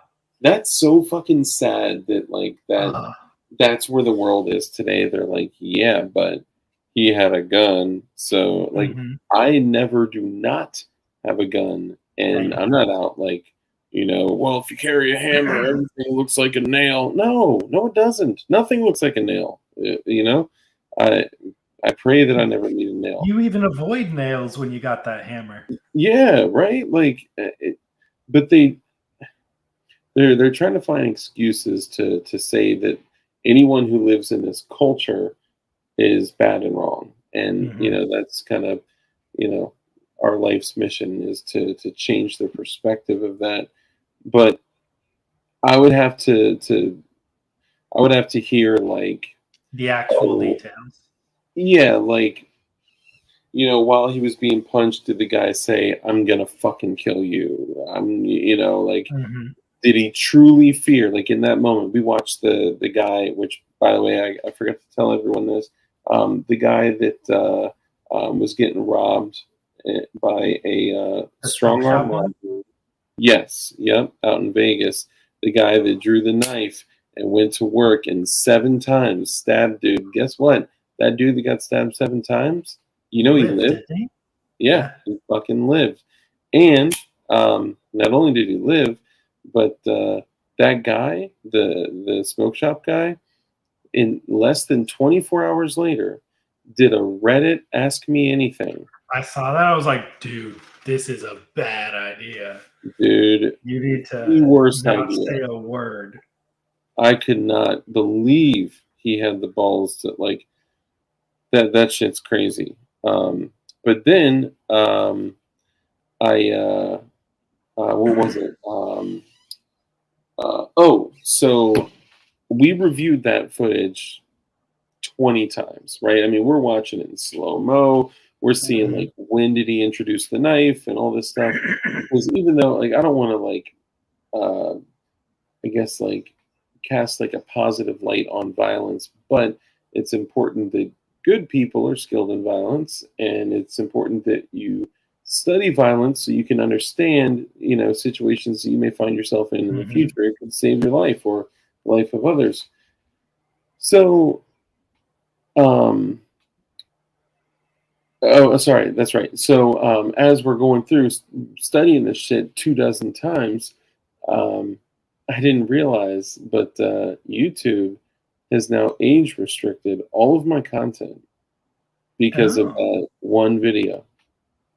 I got an email while I was on vacation at the beach, and they were like, DLD After Dark. We have reviewed your content and have found it to be, blah, blah, blah, adult. mature, yada, yada. So if you guys are not logged in to an account with a birthday showing that you're greater than the age of like 17, you're not allowed to watch my content, which is fucking bananas. Like, Yeah. I'm already feeling like I'm, throttled to like some degree. I mean, part of it is just my content, right? Like, a lot of people blame the algorithm on their channels not blowing up. Like, no, it's just your shit sucks. Is it And what people are looking for? yeah, exactly. And yeah, if I had more exposure, the channel would likely grow. But this is cutting, the reach of the channel Potential even further. exposure way down. Exactly. Tons of So people just aren't logged in. yeah, and I was Although trying with to phones do it. nowadays, more people are, Yeah, yeah, but yeah. I still, don't. it's a good chunk. Yeah, I haven't noticed like a massive difference. I don't think it's going to be a DLD. You don't sniff enough hair. I know, right? If I was a child sniffer, I would get way more attention. When is your content ever G rated? Okay, so good point. Somebody mentioned this. True. They said, well, Dark, a running theme on your channel is putting guns in butts and watching like self-defense scenarios and watching people literally die. So I mean, I get it, I understand it, but I click every single video that it is specifically not meant for children, and I'm pretty clear about that. So it is what it is. I am now age restricted, so whatever. But it's unfortunate because I was trying to do it from an educational standpoint, so we can all learn something. Like that one video in like I think it was like Arizona, Texas, maybe it was a border town to Mexico, The where church shooting one? I don't think it was that. It was like a bar and some dudes, three dudes that had like in either a Mac or an Uzi. It was full auto, and then two like Glocks with switches. They just rolled by these dudes that were outside of a bar, and they just fucking cut them all in half, man. And they weren't really paying attention to their world. They didn't, they were like all in their phones and they were drinking and they were out fucked up. Like so, they totally were lacking that. No chance. Yeah, there was no awareness of their environment. They're just like, I'm drinking, I'm what, and they get cut in half. And then, so this shows some like tactical capabilities or tactical skills. The car. So there was one car that pulls up, and they're literally just watching them. Right. The shooters pull up, and then the other car gets behind them to block anybody from coming from the other way, and then they just go to fucking town. They literally cut these fools in half. At least one, if not two of them, the guys that were hit, draw handguns and start firing back. The guys with the machine guns drive up the street, park their car. They all get out and they walk up as they're firing at each other. and they literally point blank like dump a 33 round stick mag in these dudes, man. Like it was brutal. It was brutal. I did But not see that video. oh, it was hard to watch. And I got like a bunch of like GWAT guys in here and like guys that like have seen and done terrible things, fighting for, you know, us, freedom, oil, drugs. And For they don't want hopefully to good see. causes. Yeah, right. Fighting with good intentions, at least. Exactly. Yeah, their heart was in the right place and they were serving. And guys, I say that lightly, but like I got family. Well, you guys know I have nothing but respect for people that have committed their life to serving others. Even if I don't agree with our government, I honor those that have fought. But the reality is that it's real life, and like something as stupid as like not looking up, looking down at your phone or like something like I think it's powerful to study this kind of stuff to figure out like what happened, what went wrong, what went right, and like what could somebody like us do to avoid things like that. Now, granted, these were likely bad people that did bad They shit. probably knew there were people who wanted him dead. Yeah, It was yeah, probably some type of gang yeah, warfare. yeah. I think it was definitely like some type of like cartel type shit. Never dropped the beer. Yeah, the dude went through the whole shootout, totally wet up with probably at least half a dozen 9 mil rounds in him, and the dude didn't even drop his fucking beer while he's shooting back. I was impressed. Yeah. Bravo. So, are you allowed to talk about what happened with your? I think so. I mean, the result is public. So, Okay, cool. what ended up happening after we discussed like the particulars of the case, most of the people ended up agreeing with me. Like, yeah, it was self-defense. Yeah. A couple of the people couldn't get over the fact that he had a gun. They just couldn't get over it, and I tried my best. And so one of the charges he had was for a stray bullet that hit someone's car. Mm. And it was some like reckless destruction of property or something like that. What? Yeah, it was. And the defense lawyer had previously kind of talked about it, insinuating it was a small punishment. And so we ended up compromising innocent on all the big stuff, and we gave him like destruction of property, and he got like a $500 fine in the end, and that was it. Wow. Wow. So, do you think that you being on the jury asking Oh, he'd be in questions? jail today if I wasn't on that jury. Oh, Like, damn. so some of the people were won over pretty quickly, but like Yeah. from the get-go, nobody was on his side. And I was like, this guy did, and like none of the people died, and so it wasn't like as heavy as like some cases could be. Yeah. Although that's not what you should judge it on. But Yeah. He stopped the threat. yeah, he stopped the threat. But yeah, I think they would have done guilty on all charges.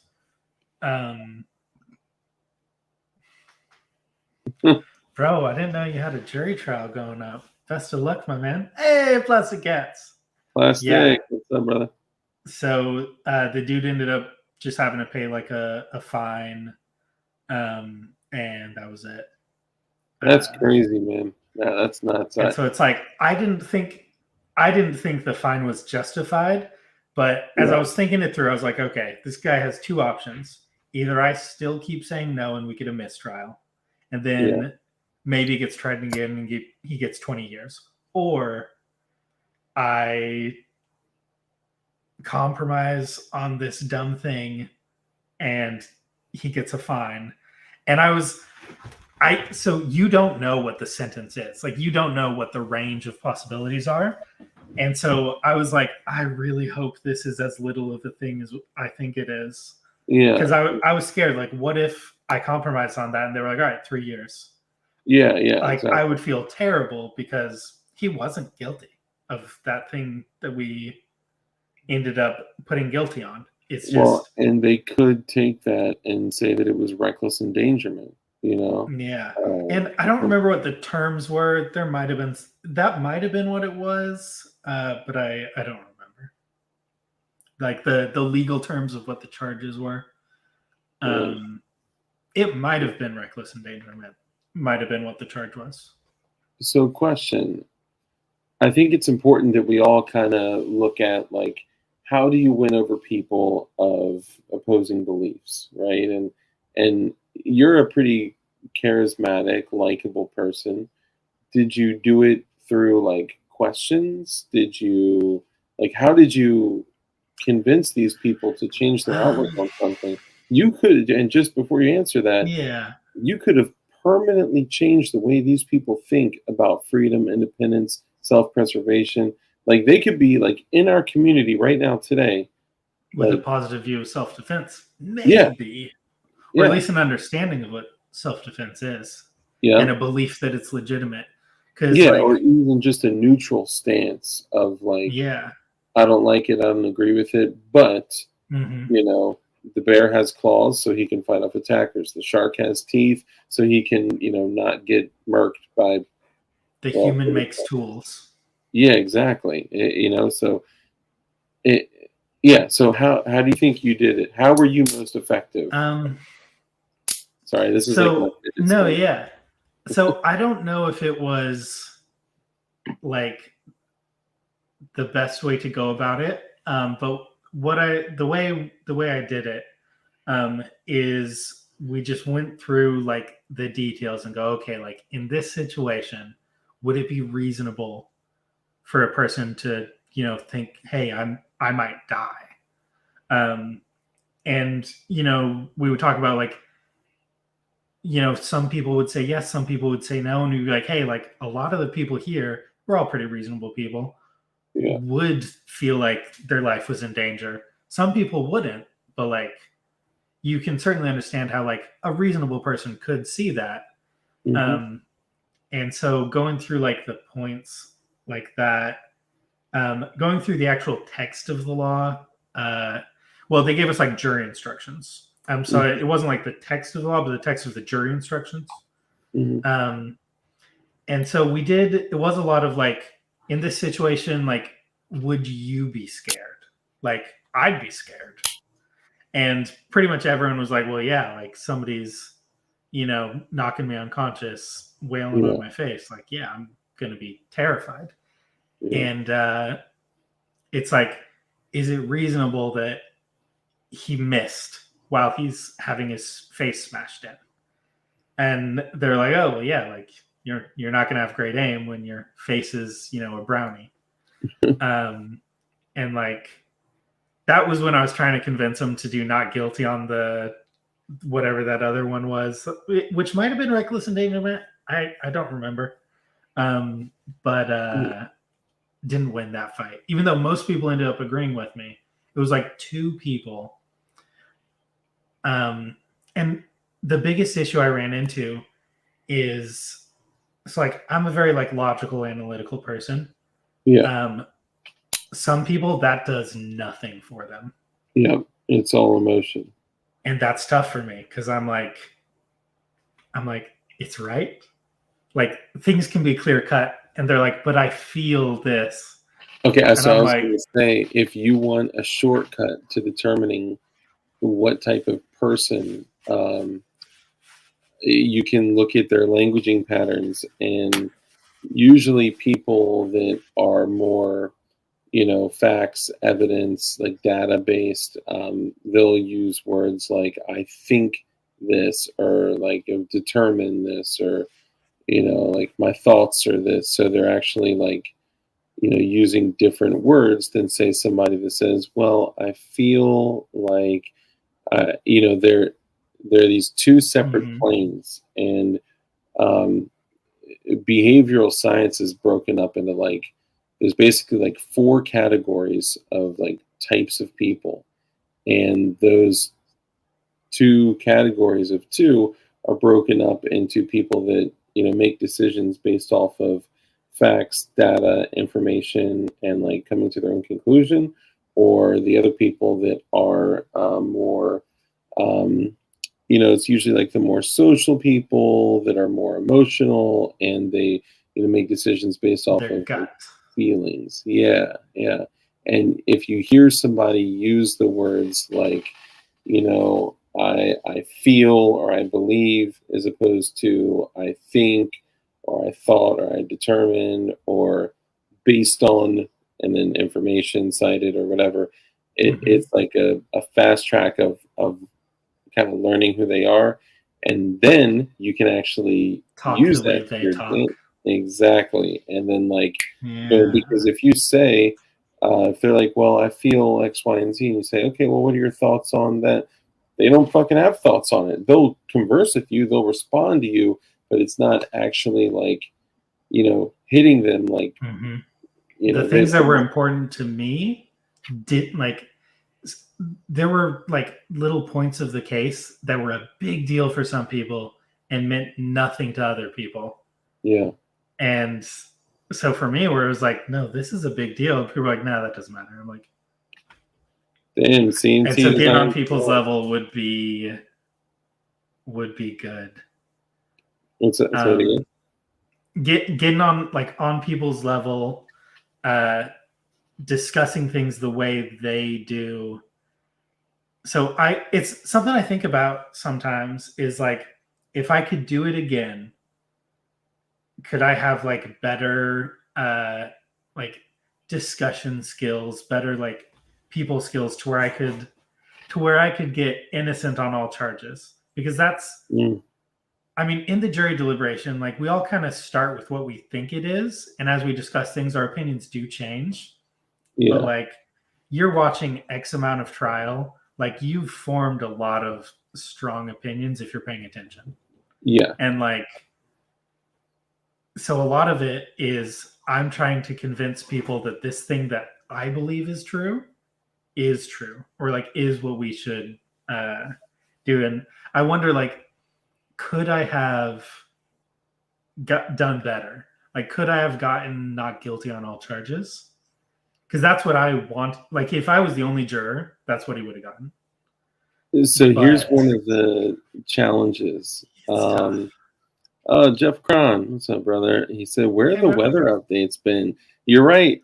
Dirt has been very preoccupied with some familial stuff, and he's good. I've been checking in on him, but we'll make sure that he starts sending in those funny weather segments because we do need to keep an eye on what the weather's doing up there. So thank you, Jeff Cron. I appreciate the super chat. And Dirt, if you're out there watching, brother, we miss you, we love you, and we want you back. Baby, come back. You So, can blame all on me. kind of an interesting thing is it. Think of how like fragile people's opinions are, right? Um, like you're looking at somebody who voted for Obama in his first election, right? And through that and a lot of other life things, changes, and um, uh, things happening to me, right? Like the different things happening brought me to believe a certain thing, and my opinions were changed. And because of that, I took different roads that enforced those, opinions, and so on and so on. But nowadays, most of the time, like when you're speaking with people, once you introduce different information to them, it's actually pretty easy to, well, it's more simple. I wouldn't say easy. It's more simple to change their opinion once you are on their level.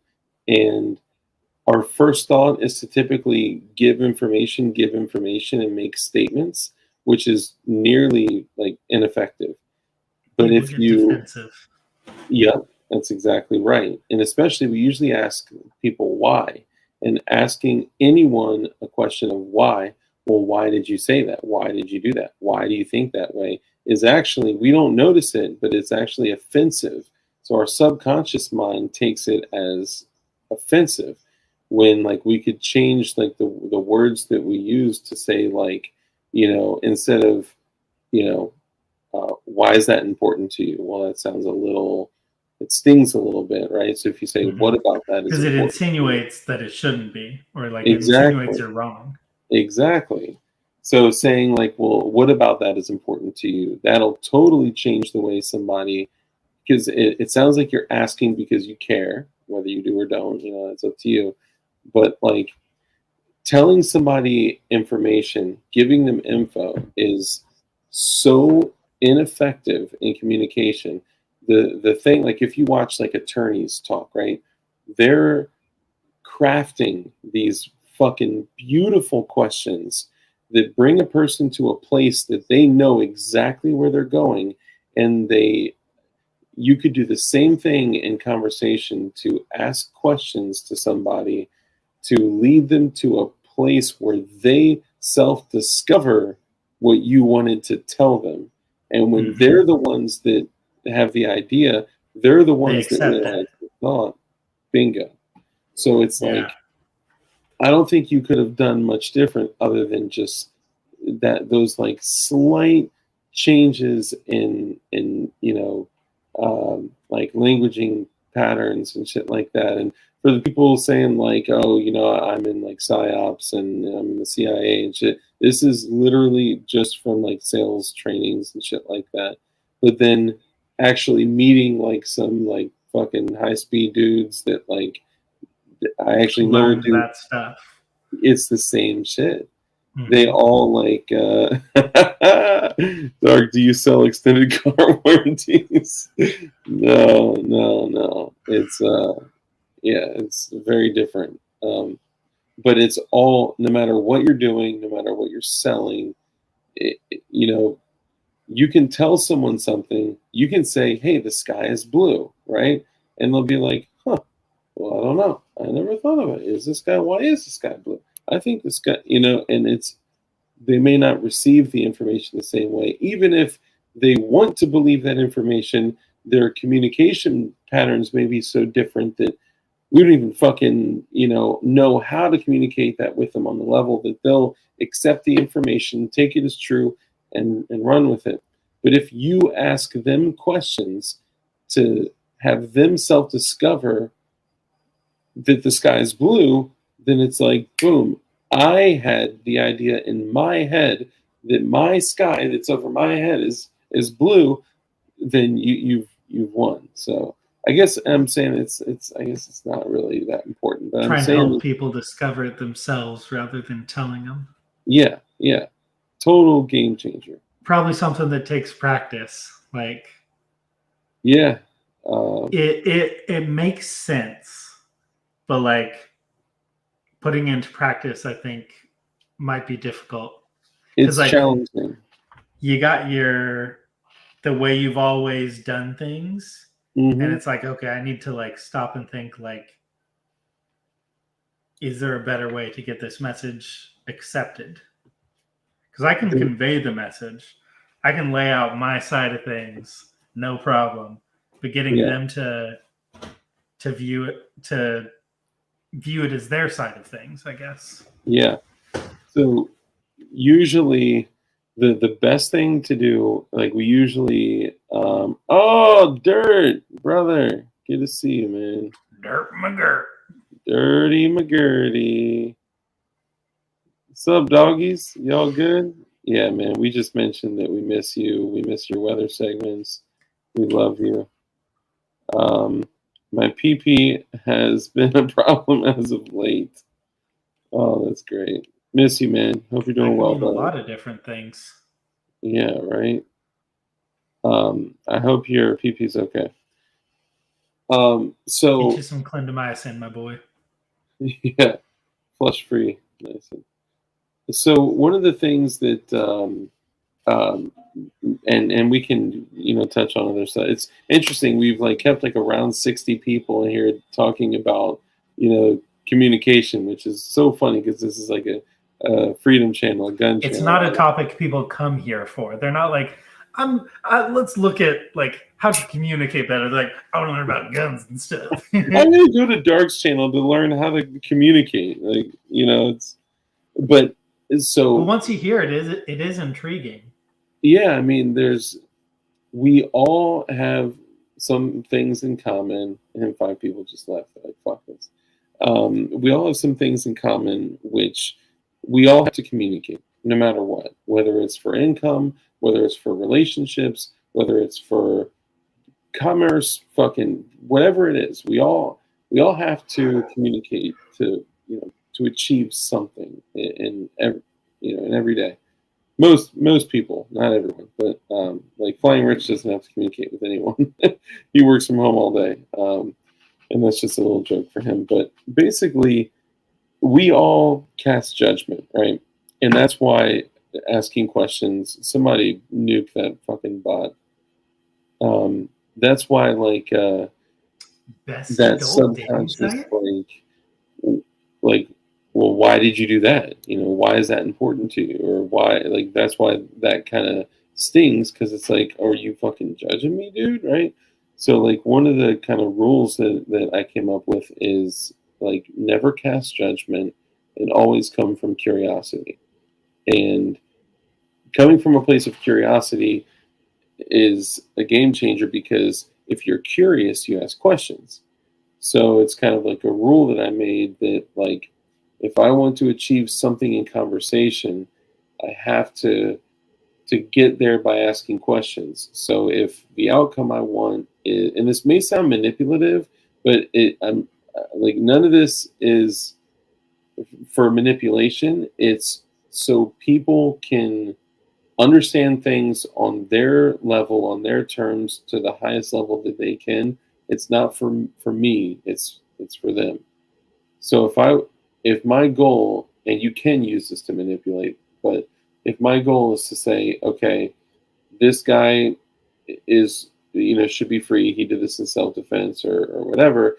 Then I would take that. I'd kind of put it to the side, and then I would ask myself what questions I would have to ask somebody to provoke thought to the point where I could walk them down the path of questions that would bring them to that point.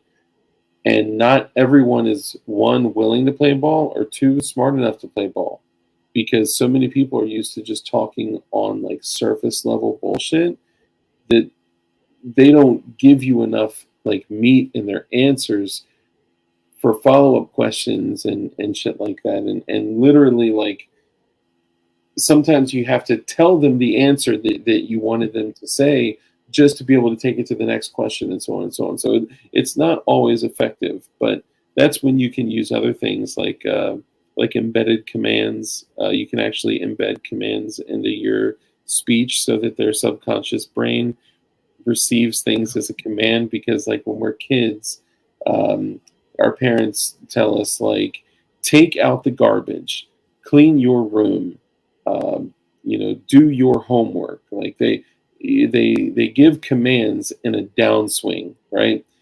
Like, clean your room, do your homework, or whatever the Like fuck it that is. vocal intonation. Yeah. And there's usually very, very tiny, like small pauses in between each word. So if you're practicing them, like in real life, you can say things. So I used to be a recruiter, okay, and I would get bonus off of people that joined the company. So instead of asking people certain questions, I started changing the way I phrased it. And I would say, like, something along the lines of, like, well, if you did choose to join our company, and then give another quick pause, and then carry on the conversation, it would be something so subtle, their conscious mind wouldn't realize it, but their subconscious mind would hear join our company, which would be a command on the downswing, which is literally the way. And all you guys can look this up. It's called neuro-linguistic programming, NLP. And you can actually become a NLP practitioner, where you can learn hundreds of ways to communicate with people to, like, to get a desired outcome. Like, it shouldn't be abused, but it's a way to enhance your communication. And you can use shit like that too. It's crazy the way that our minds are on. There's like so on autopilot that we can literally be told what to do. Now, if a fucking dumbass if somebody like me that doesn't have a Harvard degree, right? Like I left high school at 15, okay? If somebody like me can practice these things, what is like the mainstream media doing? What is alt media doing? What is social media doing? How are they programming They're us with all hiring the these? professionals. They're Yeah, hiring that person with the PhD in that yeah. to So there's focus their ways that message. they're programming us through our societal shit that we see and go through every day. It's crazy, man. It's crazy. Corn Pop says, "Oh shit." He was a bad dude. DLD, give me a communication checklist. DLD is social engineer. Shit, I'm nowhere near it, man. But yeah, I know. Sorry, that was a whole nother shit. But yeah, so interesting stuff. It's intriguing. Like it's stuff that no matter what you're doing, like having those skills will improve your life. Yeah, Like if you can cause people to see things the way you see things and like help them to come to what you think are the right conclusions, like it doesn't have to be malicious in any way. It can just be like, hey, like let's say you're like a doctor and you want your patient to be healthy. Like you could use that to help them make good decisions. And like yeah, not bad in any way. It's very like cool. brush your teeth. Yeah. Let me respond to homie real quick. Yeah, you get it.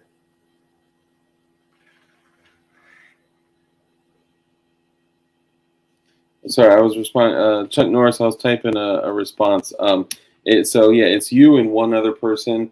I have to wait. I don't remember exactly when the date is, but I got to go back in there and check. There's a date of when I can order samples. So I'm just going to order samples where I don't have to pay the full price because I didn't actually receive the money. It's a long story, but I'm ordering them at cost and then sending them to you guys personally. So if you could just be patient, and I promise I'll get them out to you. Um, and there's two other people I got to get patches out to too. So just be patient, and I promise I got you guys. And everyone's saying like uh, dark going to TV to sell ShamWow now. Um, why are people wearing masks and driving alone? Yeah, I know it's dark CIA Tip confirmed. of the iceberg. Yeah, man. I'll tell you what. I wish I could use like I do use the communication tools in like my job and stuff like that. But I don't use it to the degree that I could, or even like in my relationships. I don't use it with like my wife. She knows about it too. So if I started using that shit on her, she'd get pissed off. But that's a whole other story. But yeah, man. Sorry, not to take away from our conversation. I just thought it was kind of interesting. It's good skills. Oh shit! He said, "Dark, get too many choices to switch to 9mm. Then I'll believe in your powers." Oh, that's great. Yeah, man. That's actually a great point. You know what? Put me in too many choices in a room with two chairs and a table. Let me have him for an hour, and I'll have him trying to sell me 9mm ammo on the way out. Um, so okay, so one of the things before we cut it here, some of the things that you're known for. Obviously, you got your start with the 50 BMG lower, so a 3D printed 50 BMG lower that can be used with the AR-15 compatible 50 BMG uppers, right? Yep. And then your 12 gauge semi-auto magazine fed Roller-ish delayed. Yeah. Um, if you had to put a percentage on how close to being completed that is, what would you say?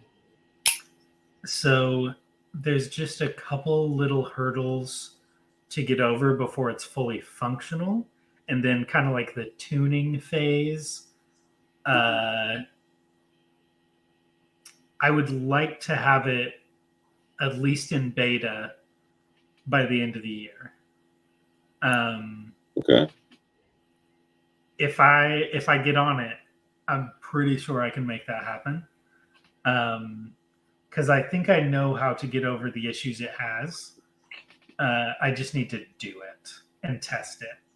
And one thing that's actually helping me design things way faster now is I have a barrel in my spare bedroom that I can shoot guns into. So Nice. before I would build something, and if I'm going to fire something with a string, I'm not going to bring that to the public range. So I'd have to like find a time when I could go to a friend's house who has land, and like Yeah. it made things take way longer. But now Yeah. it's like if I just want to see if it, you know, does it eject, does it, yada yada, does it load the next round? You can I just can do walk that in right my into bedroom. it. Yeah. Dude, you know what? That's an excellent point. I'm moving into a new place. I may do the same damn thing.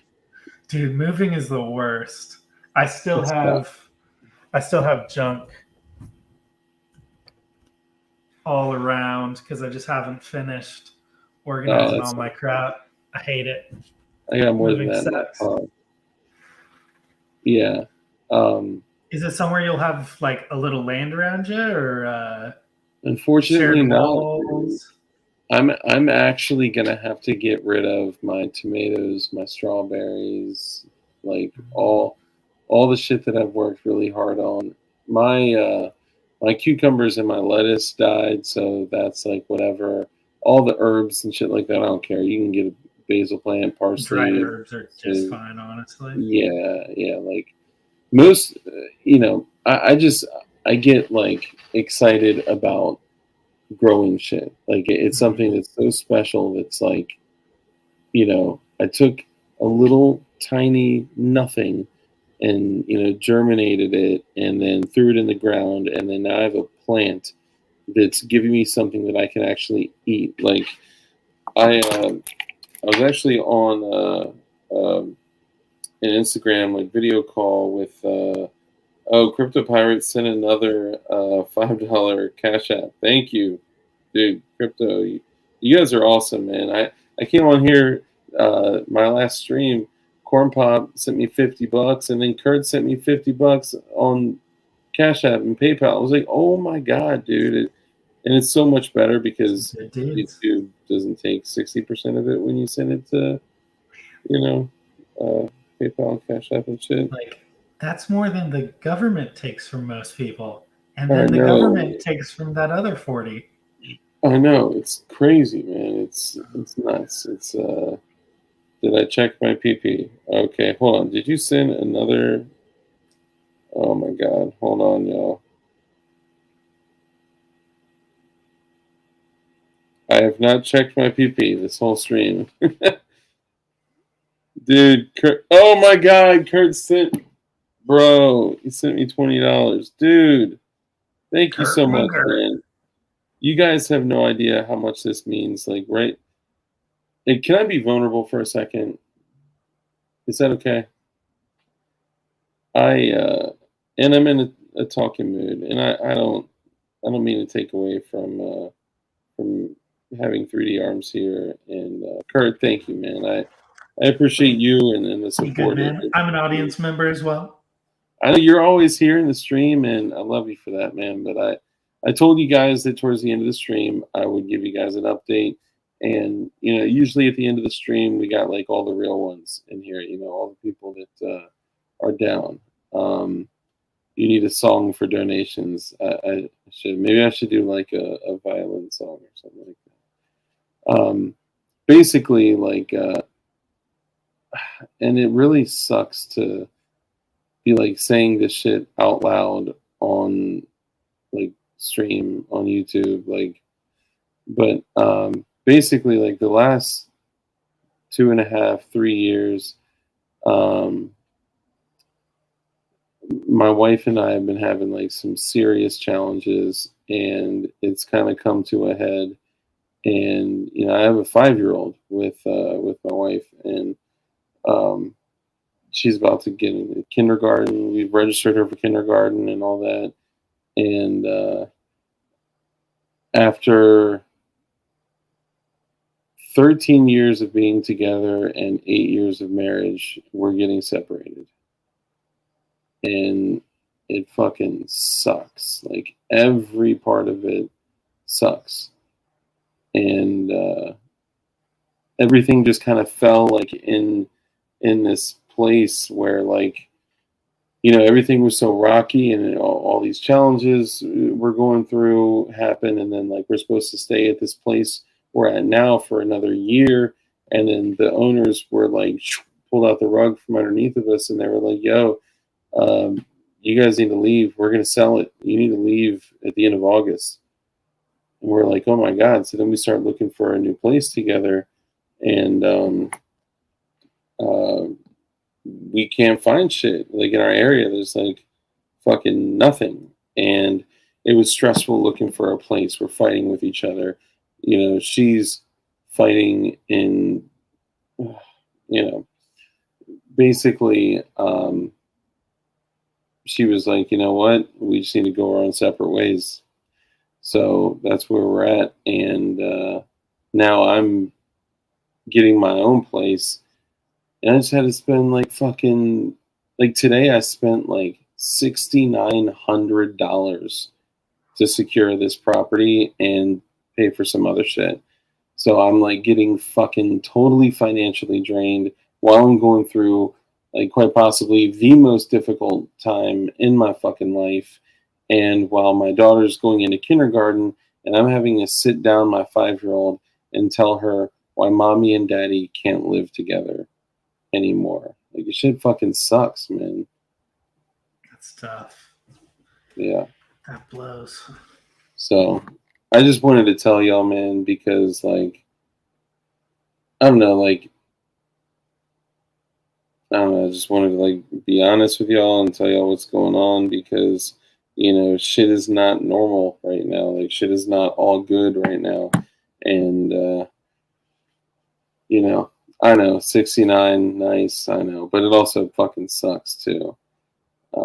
And family is the most fucking important thing in the world, man. Like, I feel like the last 2.5, 3 years, there has been a concerted effort to put us through the most challenging situations that we could ever possibly be in. Everything from jobs and finances, and being away from family, and like their goal was to fucking divide people and to pull apart fucking families, and they've done an excellent job. Divorce is up like fucking like 700% or something, so it just sucks, man. It sucks dick, and it's where I'm at now. So I just had to be honest with you guys.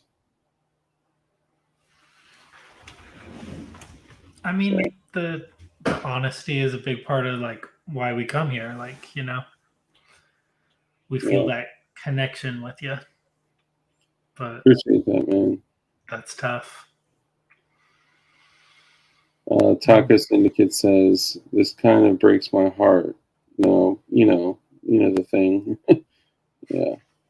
Yeah, no. And I'm not saying it to get like sympathy and to, make everybody like whatever, but yeah, I don't know. I mean, we've built a relationship, I got all you guys in here. Like, I talk with a lot of you guys fucking all the time. Like, 3D Arms had an idea the other night, and he was like, yo, he just called me, and we started talking, and like, I have a relationship with you guys, man, even if I'm not always available. And I'm going to try to fight and do whatever I can to keep my family together, but, I can only do what I can do while I'm going through all this shit. I'm constantly being fed like negativity and criticism and just toxicity, and like, you know, my daughter being exposed to like someone who's willing to just fight and be nasty in front of a 5-year-old, and I'm like, I can't do that, you know. So yeah, I gotta just focus on me, work on me, and keep a great relationship with my daughter, and make sure she's good. Yeah, keep that no matter what. Yeah, man. Appreciate it, CNT. Appreciate all you guys, man. It is. I do. I feel like the family has been targeted because strong, independent families are less, you know, dependent upon the government, and you know, I don't know. I don't know where we're headed, man. There's been a lot of great positive things and good wins in the freedom world, and there's also been just an all-out attack prior to that. You know, people tend to forget the.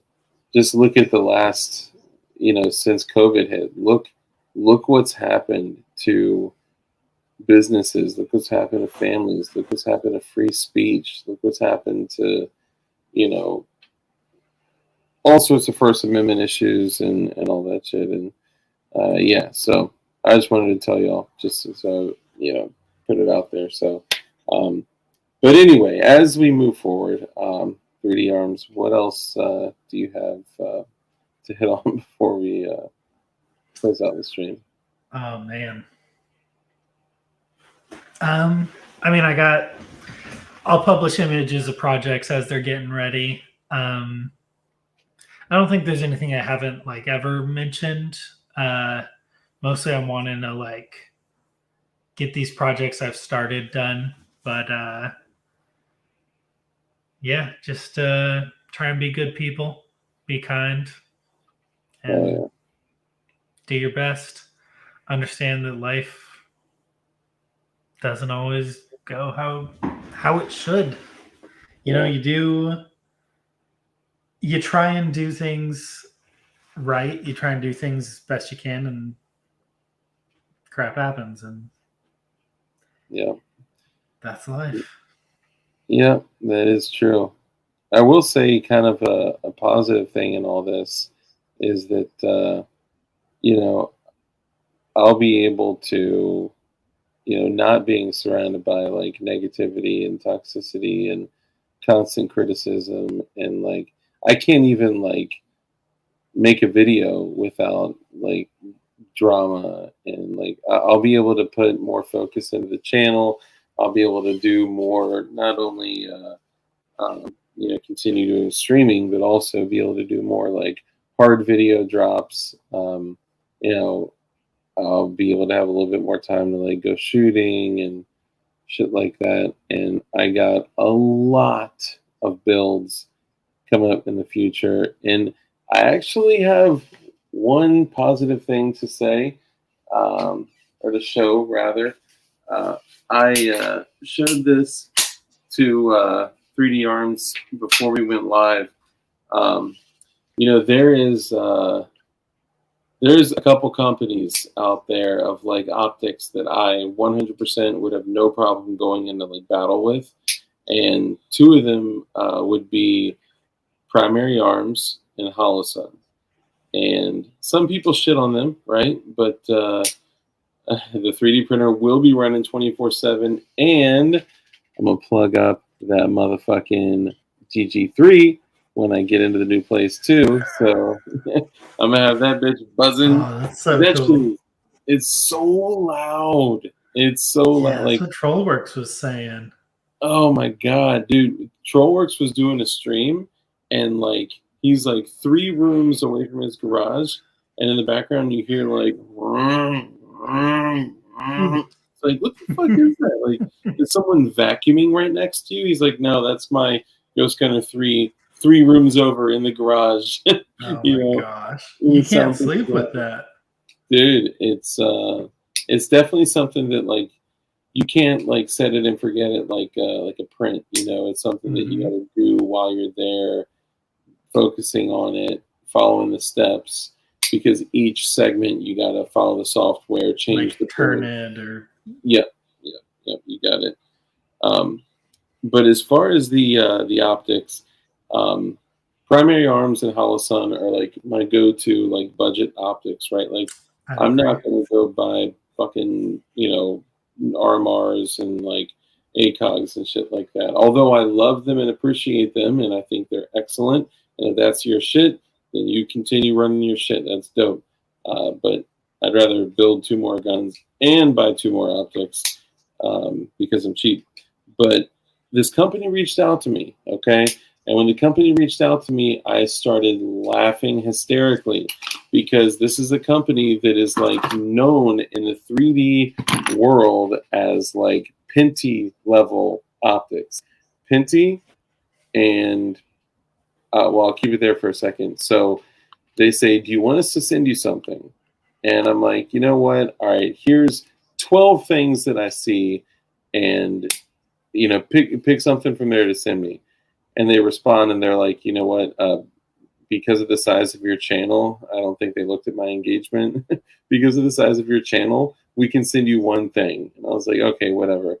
So I pick one thing, and this arrives. First off, I'll say that it arrived in like a solid ass like baby pelican case, okay? And it's real like rock solid. It's not that cheap bullshit plastic. It's a solid ass pelican case basically, and it has the low mount. It has the riser mount. It has a kill flash already installed. Okay, from the factory, got the kill flash already installed on it. Okay, it's got the knobs for windage and elevation and all that shit and adjustments. But it also has digital. Hold on. Digital buttons. It's push buttons for the dot, and this red dot is based on a T1 micro clone, but it's a 2 MOA dot, super crisp, and I have astigmatism, so I need a crisp dot like that. This company is Fiocchi. I don't know if you can see it there, but it is Fiocchi. Fiocchi is not known for their high quality, okay? And I'm sorry, Fiocchi, if you're watching this, you're probably thinking, why in the fuck did What we did we send it ever to him? send him? I'm like, yeah.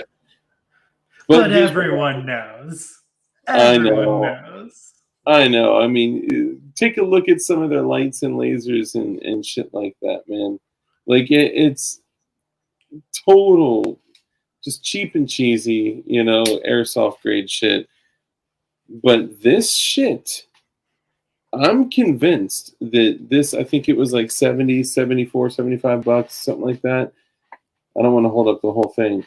But this red dot seems to be fucking solid, totally solid. So I mentioned this in one other stream that Fiocchi was sending me something. I didn't know if y'all remembered. So I am sure his printer is quiet, was saving for his GG3. Yeah.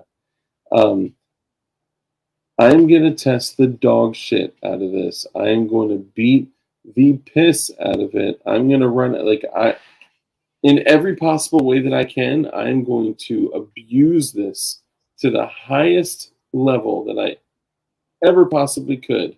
And I'm going to give you guys a real review on how good or not good this is.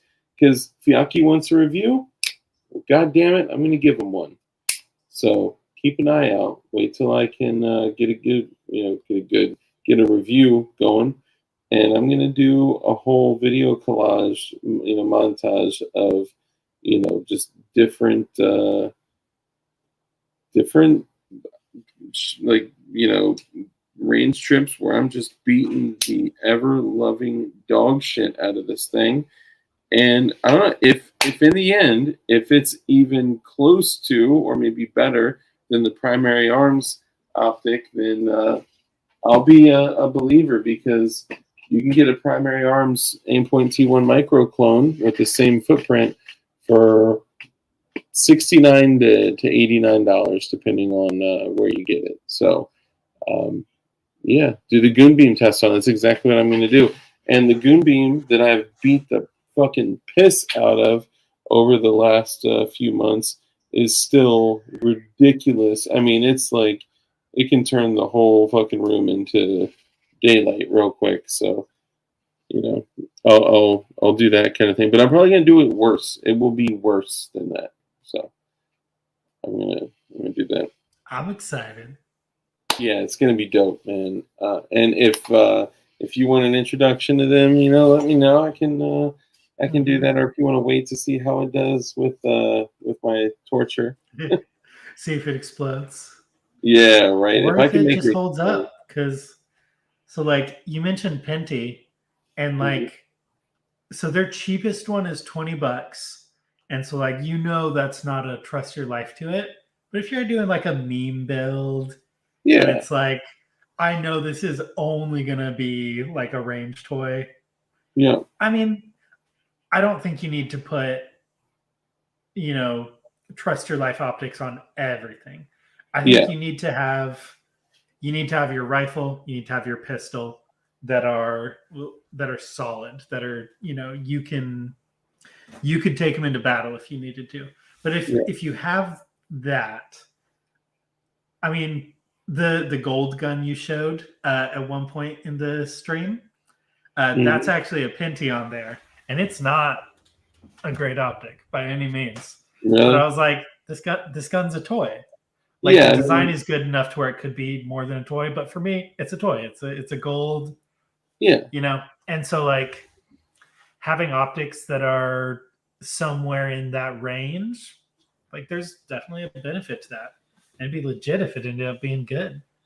yeah. I We'll mean, see. some of them, from what I hear, um, Could be the same factory as the name brand ones, honestly. yeah. I mean, it really could, and I don't know.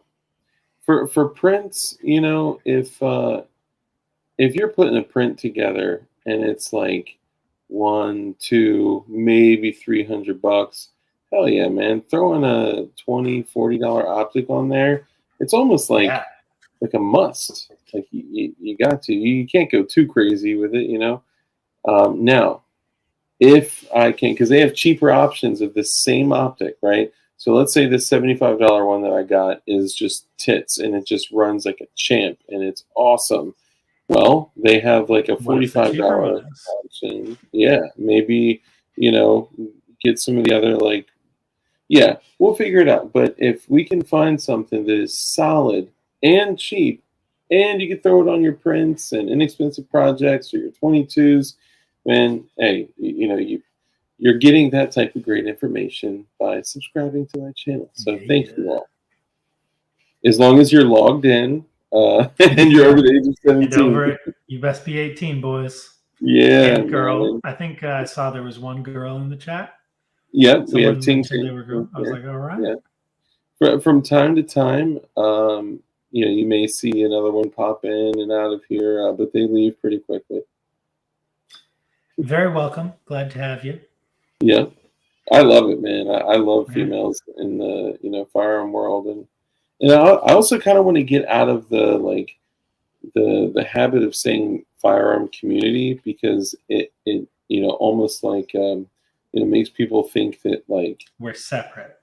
yeah, right. It's like imagine if somebody made a YouTube channel and was like, "Hey, I'm making these videos for the screwdriver community or like the shovel community." Like it's just a tool, right? Like it's so everyone can own a screwdriver, everyone can own a shovel. So, Everyone should know how to use it. yeah, yeah, yeah. So I'm gonna put some thought into how do I communicate this a little bit better. So, but anyway, dude, 3D arms. Sorry, I went into the sappy, love story gone All good, my wrong man. and all that shit. But, dude, I love having you on, man. And not only are you an incredible developer, but you're also just a really fucking cool guy. And you're very charismatic. You're very even keeled, and you're very um, kind. So thank you. Well, thank you. I love being here. I mean, I feel like I got to know you a little bit before we ever talked because I'd like watch the streams. A lot of times I'll just like have it playing while I'm like building stuff, and then Nice. I'll like every once in a while I'll go and like make a comment, and Hell yeah. That's awesome. you know, it's great to be here. Love doing Yeah, it. man. That encourages me a lot. I appreciate that. And knowing that I have awesome ass people like you guys, like you and like everyone here, kind of behind me, that feels good. So thank you all. Oh, look at Without this. you, my Come on, man. PLA. 3D Arms is Oh, one of my favorite people. he's one of my favorite people. Dark is too. Look at that. There you So go. without giving too much away, I used to go to the range that Come Out and PLA goes to. And What? I wish I still lived there because we could hang out. But Oh, I'm man. like 1,000 miles away now. And Well, I'll it's tell I you. saw him post like a picture or video or something at the range in question. And I was like, Yeah. Oh my God. if I'm ever out there, I'm gonna hit him up. Dude, that's awesome. I don't know if you or most people know this, but Ralph and Chairman Juan both lived like within 40 minutes of me, and Tactical Ah, Trash Panda too. Like all of us were like super close, and I was like, man, we got to get together. We got to do content. We got to do like streams together and all this shit. And then Chairman Juan moved to Texas, and then P.A.D. Ralph moved to Texas, and then but Tactical Trash Panda is still here, and we did a couple like Instagram, collabs in person together, which was cool. But one of the coolest things, I did a stream with CRS Firearms. We both were together in person, and people were like freaking out. They're like, "What? Oh my God, two of my favorite people like in person." So it's cool shit being able to like be with all these other people like in person. mm-hmm. So maybe Hopefully these various groups we can have some events. There was the gunmakers match. I wasn't at the last one, but I was at the first one. Oh, nice. Hopefully there can be some more events like that where like us and our favorite federal agents can just get together. I know, right? Yeah, the glowies. Is there Tactical Trash Panda? He's kind of in the builder community. Check him out. He's got a YouTube channel. He's got an Instagram. Tactical Trash Panda, Cancer Mouse, aka Ting Ting. So annually, every year, I'll be doing a meet and greet. I've done one. I did one at Oaks, Pennsylvania Gun Show, and now we're planning another one, which is going to be like me, John Crump, and maybe Flying Rich. Maybe we may kind of all do one together. I don't know what it's going to look like, but we'll just open it up, and anyone that can get out there, come. If you can't, no problem, and we'll probably start doing it like in different places all throughout the country. I will be at Iraq Veteran 88 shoot in the fall. I was finally invited to that. That's cool. Yeah. I saw your stream with him. That was sweet. Wasn't that crazy? I was like, what? Right? Like, dude's A-list. Moving on up. Yeah. So I'm actually going to be one of the next few guests on his. So if you look at his channel, he's kind of changed to doing more like long form podcast style interviews with guests. And he hit me up and he was like, dude, I had such a blast coming on your show, man. I'd like to invite you to come on my podcast. I was like, what? So I'll be doing sweet. that. Yeah, I was supposed to do it a couple weeks ago, but shit got crazy and and all that. But I will. I'll be. The I'll 60 be going. of us will be there. Fuck yeah, man! That's awesome. And that dude, that's all I can ask for, man. I got the coolest fucking group of people, man. Like you guys are incredible. I can never ask for more. And I'm grateful for all you guys for sticking around, for being here, and all that. And yeah, you guys contribute way more to me than you ever may know. So with that, I'll end it. 3D Arms, do you have any other like dad advice or parting words or anything else you want to throw in there?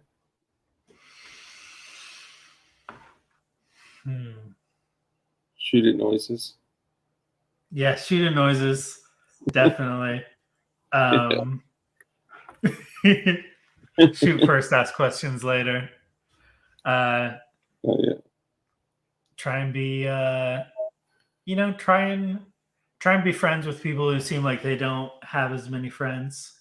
People who are harder to be friends with, because a lot of times they're not trying to be harder to be friends with. They're just weird, and like a lot of times there's people who need a little more help. Some people are just easy to be friends with. They got lots of friends. Try and find, try and pick that person in the group that less people want to hang out with and make sure they feel accepted, I think is important. That's a great point. Yeah, I think all those little acts of kindness add up. My wife yelled at me because I gave away $100 umbrella, and I was like, "That's who we're supposed to be." There was a guy walking in at nighttime in the rain, and I was like, "Yeah, no, can't let that happen." So I got out, I popped the trunk. At first, he was probably like, "Oh my God, no!" They gonna put me in it. Yeah, right. I was like, "Yo," it's like, "Here, take this," and he was like, totally shocked. And that's who we're supposed to be. We're supposed to be the person that gives away the umbrella, right? The person that buys somebody food, the person that befriends somebody that really probably could use friendship. And yeah, so be that person, right? Yeah, great point. So I'll end it on this, and as I always do, rule number one is be kind. It's so important that we're kind in everything that we do. That little brief 2 seconds or even 2 minutes of kindness that you showcase to somebody else, you never know what type of impact that's going to have on somebody else. Also, live a life of care, compassion, contribution, give to others. When a hand is open to give, it's open to receive. And usually, when you bless others, you become blessed as well. And we also know that for us to fight evil, it's important that good men are skilled in violence. So make sure that you are becoming as highly skilled in violence as you possibly can be. And be safe, be dangerous, and keep that thing on you. And with that, I know I usually, oh yeah, good point. Keep that thing on you. Don't only keep the blades on you. But with that, I love you guys. 3D Arms, thank you for coming on. And you guys take it easy. And like you said, be kind, be good people, care about others. And that's it. You have a good night. Peace.